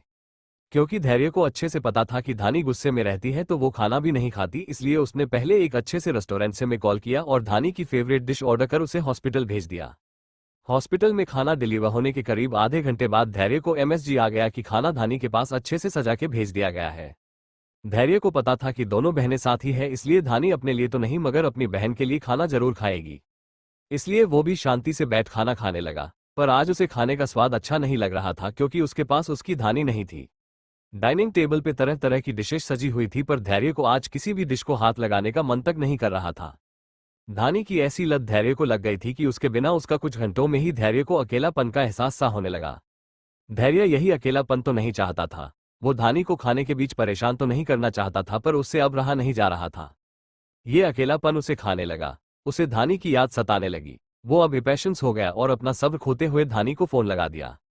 पर धानी ने तो कॉल ही आंसर नहीं किया। धैर्य ने दोबारा उसे कॉल ट्राई किया, पर दूसरी तरफ से फिर भी कोई जवाब नहीं आया। अब धैर्य अपना काबू खोने लगा था। धानी उसे अवॉइड कर रही थी। ये उससे बर्दाश्त नहीं हो रहा था, पर फिर भी उसने खुद को कंट्रोल में रखा और एक के बाद एक वो धानी को कॉल ट्राई करता रहा। धैर्य ने पिछले 15 मिनट में धानी को 20 बार फोन ट्राई किया पर दूसरी तरफ से कोई आंसर नहीं आया। अब उसका सब्र का बांध टूट गया और उसके हाथ में जो मोबाइल था उसने गुस्से में उसे उठा के दूर फेंक दिया। ये मोबाइल स्टील बॉडी का था जिसे कितना भी तोड़ने की कोशिश किया जाए पर वो नहीं टूट सकता था। पर धैर्य ने अभी मोबाइल को इतने ताकत के साथ फेंका कि मोबाइल के 3 टुकड़े हो गए। धैर्य गहरी गहरी सांस ले खुद के गुस्से को कंट्रोल में करने की कोशिश करने लगा, पर जब उससे गुस्सा कंट्रोल नहीं हुआ तो उसने अपने पास के ही पीलर पे जोर का पंच मारा। ये पंच इतना ताकतवर था कि पीलर में हल्की सी दरार आ गई और धैर्य के हाथ से खून की धारा बहने लगी। धानी धैर्य के हर दर्द हर जख्म की दवा थी और अब जब उसकी दवा उसकी धानी उसके पास नहीं है तो वो पागल सा हो गया था। पैलेस में जितने भी सर्वेंट्स थे वो डर से कांप रहे थे। धैर्य के इस गुस्से को अब सिर्फ धानी ही शांत कर सकती थी, इसलिए एक सर्वेंट भाग के गया और पैलेस के लैंडलाइन नंबर से धानी को फोन ट्राई किया पर अब भी दूसरी तरफ से फोन आंसर नहीं हुआ। धनी का ऐसे फोन ना उठाना सभी की हलक में सांसें रोकने का काम कर रही थी। धैर्य का गुस्सा इतना ज्यादा बड़ा हुआ था कि वो अभी किसी का भी खून कर सकता था, इसलिए सारे सर्वेंट अपनी अपनी जान बचाने के लिए जाके छुप गए और धानी के जल्द से जल्द पैलेस वापस आने की प्रार्थना करने लगे। यहाँ धैर्य अब इम्पशन हो चुका था। उसने खून से सने हाथ से एक दूसरा मोबाइल एक ड्रावर से लिया और हॉस्पिटल में तैनात जितने भी गार्ड्स थे उन सभी को एक साथ फोन लगा दिया। हॉस्पिटल में खड़े जितने भी गार्ड्स थे उन सभी के मोबाइल पे धैर्य का एक साथ फोन आना मतलब खतरे की घंटी समझ के सबने कॉल जल्दी से आंसर किया। फोन के आंसर होते ही धैर्य ने उन सभी को धमकी देते हुए अपनी कड़क आवाज में कहा, मुझे धानी से बात करनी है अभी। धैर्य का इतना कहना था कि जितने भी गार्ड्स हॉस्पिटल में तैनात थे वो सबके सब वार्ड की तरफ दौड़ पड़े। वार्ड में धानी और दिव्या दोनों ने शांति से खाना खा लिया था। धानी ने मोबाइल को उल्टा रखी थी, इसलिए उसे बिल्कुल भी अंदाजा नहीं हुआ कि उसने कितनी बड़ी गलती कर दी है और उसकी ये गलती उस पर कितनी ज्यादा भारी पड़ने वाली इसका एहसास भी उसे अभी तक नहीं हुआ। दिव्या फिर से अपनी स्टडी में लग गई और धानी उसकी बुक्स को पढ़ने में। दोनों बहनें अभी अपने अपने काम में लगी ही थी कि तभी डोर के नॉक होने की आवाज आए। धानी को लगा मैड होगी जो खाने की ट्रॉली को लेने आए होगी, इसलिए उसने बिना ज्यादा सोचे कम इन कह दिया। धानी का ऑर्डर पाते ही डोर खुला और अंदर 15 से 20 गार्ड्स एक के बाद एक अंदर आने लगे। उन सभी गार्ड के हाथ में मोबाइल था जिसकी स्क्रीन ऑन थी और सभी के मोबाइल पे सिर्फ एक ही नाम फ्लैश हो रहा था, बॉस। उन सारे गार्ड्स को देख के धानी और दिव्या हैरान हुई और उन लोगों से बोली, ऐसी भी क्या इमरजेंसी है जो आप लोग एक साथ अंदर आ गए? क्या आप लोगों को नहीं पता माँ को आप लोगों के ऐसे आने से डिस्टर्बेंस होगी? सारे गार्ड्स धानी की डांट सुन अपना सर झुका लेते हैं और एक गार्ड धानी से कहता है, मैम बॉस का फोन है, आप उनसे बात कर लीजिए। धानी उस गार्ड से बॉस नाम सुन के ही गुस्से में आ जाती है और धानी के सर पे पों से हाथ रख उसे पढ़ने का बोल पहले उन गार्ड्स को बाहर निकालती है वार्ड से और खुद भी बाहर आ डोर को बाहर से बंद कर उन गार्ड्स को देखते हुए गुस्से में बोली, मुझे तुम्हारे बॉस से बात नहीं करनी, कह दो अपने बॉस से। कह के धानी डोर खोल अंदर चली जाती है और डोर को बंद कर लेती है। धानी ने जो भी कहा वो एक गार्ड धैर्य को बता देता है। धानी का ऐसा जवाब सुन धैर्य गुस्से में बौखला जाता है और फोन को कट कर अपनी कार की चाबी ले पैलेस से बाहर निकल कार में बैठ हॉस्पिटल की तरफ निकल पड़ता है। धैर्य अभी काफी ज्यादा गुस्से में था। उसके एक हाथ से खून अब भी बह रहा था, पर उसे दर्द जैसे हो ही नहीं रहा था उस चोट से। उसे तो बस एक दर्द हो रहा था, वो भी उसके दिल में, जिसे वो अभी सह नहीं पा रहा था। इसलिए वो अभी काफी ज्यादा रश ड्राइविंग कर रहा था। वो जल्द से जल्द धानी के पास पहुंचना चाहता था, इसलिए उसने फिलहाल सारे ट्रैफिक रूल्स और सिग्नल को तोड़ दिया और 1 घंटे का रास्ता उसने 15 मिनट में ही पूरा कर लिया। धैर्य कार से निकल लंबे लंबे कदम लेते हुए हॉस्पिटल के अंदर गया और लिफ्ट के पास पहुंच के उसने बटन प्रेस किया। करीब 2 मिनट तक वेट करने के बाद भी जब लिफ्ट नहीं आया तो धैर्य सीढ़ियों की तरफ बढ़ गया और लंबे लंबे कदम बढ़ाते हुए ऊपर की तरफ चला गया। सविता जी दवे के असर की वजह से गहरी नींद में थी। दिव्या भी डिनर करके अब सो चुकी थी, पर धानी को नींद नहीं आ रही थी। उसे पता नहीं क्यों एक अजीब सी बेचैनी सी हो रही थी। इसलिए वो फ्रेश हवा खाने वार्ड से बाहर डोर अनलॉक कर बाहर निकली ही थी कि तभी एक मजबूत हाथ ने उसकी कोमल कलाई को पकड़ के अपनी तरफ खींच लिया और डोर को उसी स्पीड में बाहर से लॉक कर धानी को उसी डोर से लगा के अपनी मजबूत बाजुओं की जगह में कैद कर लिया। धैर्य ने इतना सब कुछ बस कुछ सेकंड में ही कर दिया था। धानी तो इतनी हड़बड़ा गई कि उसने डर से अपनी आंख ही बंद कर ली। उसने पानी नजर तक खोल के नहीं देखी कि ये सब किस किसने किया। वो एक गहरी सांस लेके अपनी आंख खोल के अपने सामने खड़े इंसान को देखती कि तभी उसके लिप्स पे धैर्य के सख्त लिप्स मूव करने लगे। धैर्य का दिल बहुत ज्यादा बेचैन था। उससे धानी की नाराजगी सहन नहीं हो रही थी। उसे पता था इस बार उसने धानी का दिल दुखाया है, पर फिर भी धानी की बेरुखी को वो सह नहीं पा रहा था। उससे पहले इसकी तन्हाई बिल्कुल भी बर्दाश्त नहीं हो रही थी। उसे हर जगह बस धानी ही धानी दिख रही थी। उसे ऑफिस से आए अभी करीब आधे घंटे ही हुए थे, पर वो इन आधे घंटे में ही पागल सा हो गया था। और धैर्य का वही पागलपन और उसकी बेचैनी अभी उसके किस में धानी महसूस कर पा रही थी, वो भी बहुत अच्छे से। पर धैर्य ने आज जो भी सुबह किया था उसे धानी चाह के भी नहीं भूल पा रही थी। ऊपर से अभी धैर्य का ये पागलपन धानी को और भी ज्यादा गुस्सा दिलाने लगा। इसीलिए उसने अपनी पूरी ताकत लगा के धैर्य को खुद से दूर की और बोली, ये क्या पागलपन है धैर्य आपका।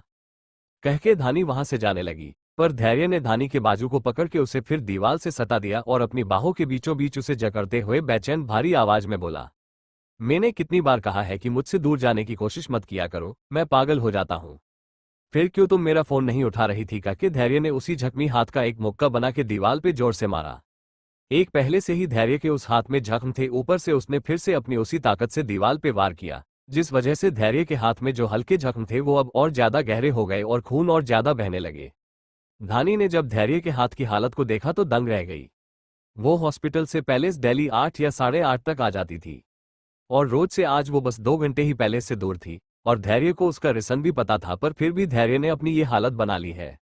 धानी की आंखों में अब आंसू भर गए। वो धैर्य के उस हाथ को अपने हाथ में लेके देखने लगी और धैर्य पे गुस्सा करते हुए बोली, ये क्या है धैर्य, मैं बस कुछ घंटे ही दूर हुई थी आपसे और आपने अपनी ये हालत बना ली है। क्यों धैर्य, क्यों।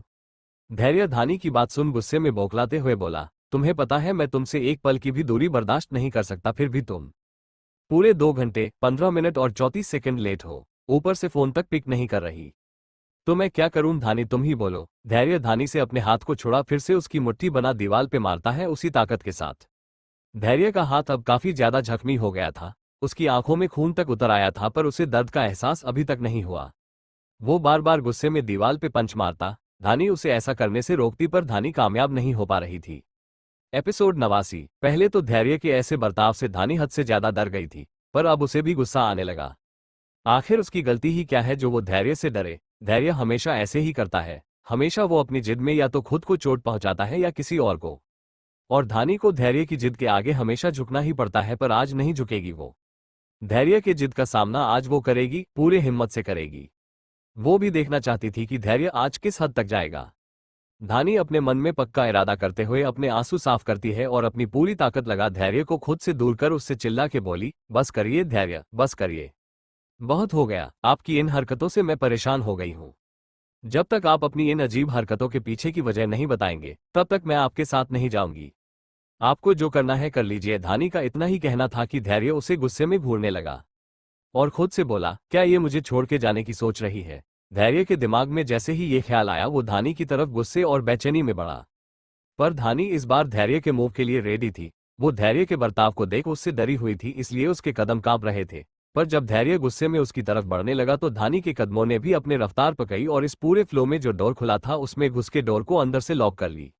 धानी ने डोर लॉक कर जब चारों तरफ अपनी नजर घुमा के देखी तो उसे एहसास हुआ कि उसने खुद को वॉशरूम में लॉक कर लिया है। धानी का ऐसे भाग जाना धैर्य को बर्दाश्त नहीं हुआ। धानी अपनी पूरी कोशिश कर रही थी उससे दूर होने की और ये बात उससे सहन नहीं हो रहा था।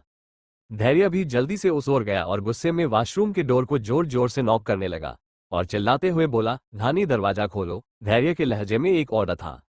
धानी धैर्य का ऑर्डर सुन डर से कांप गई पर उसने अपनी हिम्मत नहीं हारी और अपने दोनों कान को जोर से दबा के वॉशरूम के एक कोने में बैठ गई जिससे उसे धैर्य की डरावनी आवाज ना सुनाई दे।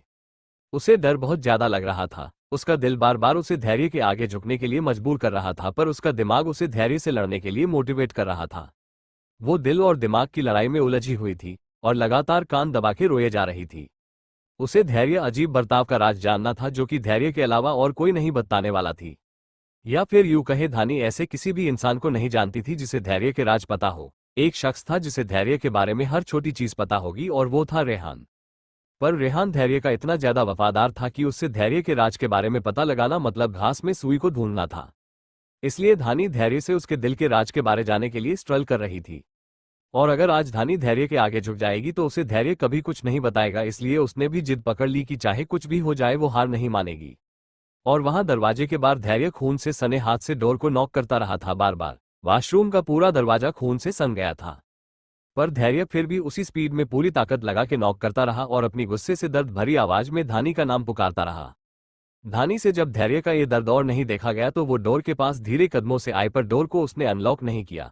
उसे अच्छे से पता था वो जैसे ही दरवाजा खोलेगी धैर्य उसे अपनी आगोश में ले लेगा और अभी वो ये तो बिल्कुल भी नहीं चाहती थी, इसलिए वो बिना डोर अनलॉक करे धैर्य से बोली, धैर्य आप जब तक अपने इन अजीब बर्ताव के पीछे का कारण मुझे नहीं बताएंगे तब तक ये दरवाजा नहीं खुलेगा।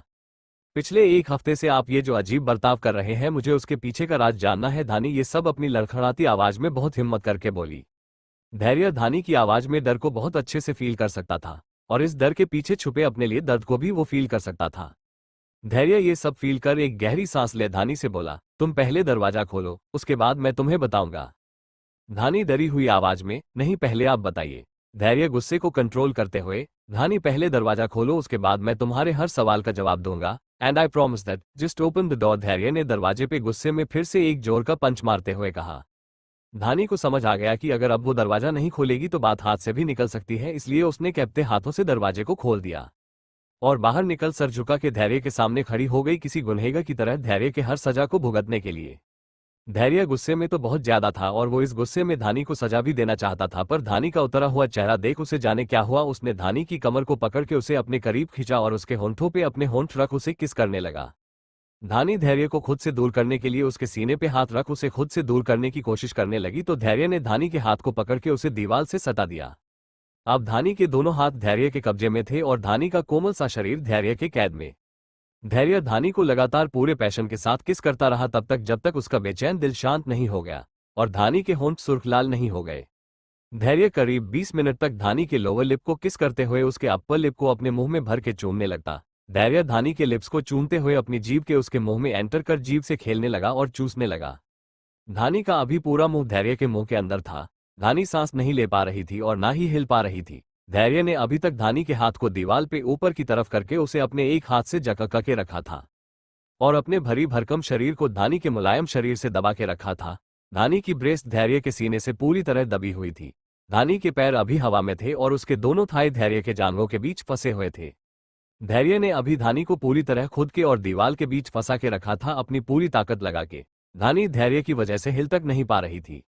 कुछ देर बाद धैर्य धानी से अलग हुआ तो धानी गहरी गहरी सांस लेने लगी। धैर्य भी गहरी गहरी सांस ले रहा था। उसने धानी को करीब 25 मिनट तक पूरे पैशन के साथ किस किया था और इस 25 मिनट में ना ही उसने सांस लिया और ना ही उसने धानी को सांस लेने दिया। इतने देर तक धानी को खुद में फील करने के बाद धैर्य का बेचैन दिल शांत हुआ तो उसके दिमाग ने काम करना शुरू किया। धानी धैर्य के लिए एक तरह से नशे की तरह थी, जिसे वो जितना लेता उतना उसके दिल को सुकून मिलता और नहीं मिलता तो वो पागल हो जाता। बस कुछ घंटों में ही धैर्य का यह हाल हो गया था, जिसे देख धानी सहम गई। वो उससे सवाल करना चाहती थी पर उसमें अब हिम्मत नहीं बची थी धैर्य से जिद करने की, क्योंकि अब वो धैर्य की बाहों में थी और अब धैर्य उसे किसी भी कीमत पे आजाद नहीं करने वाला था अपनी बाहों से। पर फिर भी धानी ने बहुत हिम्मत करके अपना मुंह खोला और धैर्य से बोली, धैर्य आपने कहा धानी ने इतना ही कहा था कि धैर्य ने उसके होंठों पे अपनी उंगली रख दी और उसके चेहरे के एकदम करीब आते हुए बोला, सब कुछ बताऊंगा, एक एक राज अपने दिल का खोलूंगा, पर पहले यहां से चलो, ये जगह नहीं है ऐसी बातों की। कहके धैर्य ने धानी को अपनी बाहों में उठा लिया और उसे लेके जाने लगा। पर धानी ने उसे रोका और बोली, धैर्य पहले अपने हाथ का इलाज तो करा लीजिए। धैर्य आगे कदम बढ़ाते हुए, मेरी मेडिसिन मेरी बाहों में है, इसके अलावा मुझे किसी भी इलाज की जरूरत नहीं है। धैर्य की बात सुन धानी कुछ कहने को हुई, पर धैर्य ने उसे बीच में ही टोकते हुए कहा, अगर सारा सच जानना है तो एक भी लफ्ज मत निकलना। धैर्य इस बार धानी को फिर से ऑर्डर दे रहा था, जिसे सुन धानी ने एक गहरी सांस ली और धैर्य के सीने पे अपना सर रख दी। एपिसोड 90। धैर्य धानी को हॉस्पिटल से पैलेस लेके आ जाता है और सीधे उसे लेके अपने रूम में चला जाता है। दोनों अभी बेड पे साथ में बैठे थे। धैर्य अभी धानी को बिना किसी भाव के एकटक देखे जा रहा था, तो वही धानी पास में फर्स्ट एड बॉक्स को लिए धैर्य के जख्मी हाथ के घाव को देख रही थी। घाव भले ही धैर्य को लगा था, पर उससे हो रहा दर्द अभी धानी के चेहरे पे साफ साफ देखा जा सकता था। धैर्य को इन छोटे मोटे घाव से फर्क पड़ना बहुत पहले से ही बंद हो गया था, जिसकी एक वजह उसके अंकल शंभू जी थे। शंभू जी को बहुत अच्छे से पता था कि धैर्य को एक दिन माफिया वर्ल्ड में राज करना है, इसलिए उन्होंने धैर्य को बचपन से कठोर दिल के आदमी के साथ पत्थर जैसी बॉडी बनाने में भी बहुत कुछ किया था। मीनाक्षी जी के जाने से और धीरज जी के मर जाने के बाद धैर्य में भी मासूमियत नाम की कोई चीज नहीं बची थी। उसका मासूम सा दिल तो उसी समय मर गया था जब उसकी मां उसे छोड़ के चली गई और उसका बाप तड़पते हुए उसकी आंखों के सामने ही मर गया। धैर्य का दिल तो पत्थर का तभी से बन गया था, पर धानी के आने के बाद उसके पत्थर दिल में फिर से एक बार प्यार का फूल खिला और वो बदलने लगा। पर उसके पिता के साथ जो भी उसकी मां ने किया, वो चीज वो चाह के भी नहीं भूल पा रहा था और जाने अनजाने में ना चाहते हुए भी धानी की दर्द दिए जा रहा था। धानी अभी धैर्य के हाथ के जख्म को एंटीसेप्टिक लिक्विड से साफ कर रही थी, बहुत ध्यान से फूंकते हुए। धैर्य धानी को ये सब करते हुए बहुत प्यार से बिना पलक झपकाए देखते रहा और हॉस्पिटल में किए अपने वादे को निभाते हुए उससे धीमी आवाज में बोला, उस समय मैं 8 साल का था जब मेरी मां मुझे और डेड को भारी बारिश में छोड़ के गई थी उस राजेश के साथ। डेड उस समय उस राजेश के गुंडों से लड़ रहे थे। उनका तो ध्यान तब गया जब मां राजेश के साथ हमारी कार से काफी दूर चली गई थी और उस राजेश के साथ कार में बैठने वाली थी। पहले तो ये सब देख डेड को बहुत गुस्सा आया, वो सब कुछ छोड़ के मां के पास गए उन्हें लेने पर। उसी समय राजेश के गुंडों ने उन्हें रोक लिया और बहुत मारा बेदर्दी के साथ।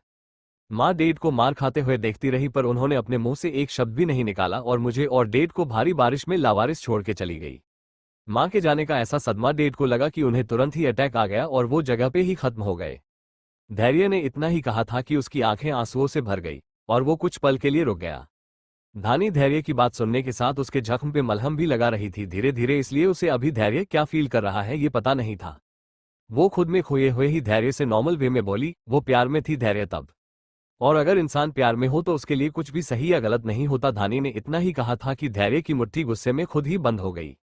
उसकी आंखें पत्थर की तरह कठोर हो गई। वो धानी के पास आ उसके बाल को पीछे से अपनी जगह में ले उससे दांत पिसते हुए बोला, क्या सही किया था उन्होंने? हाँ।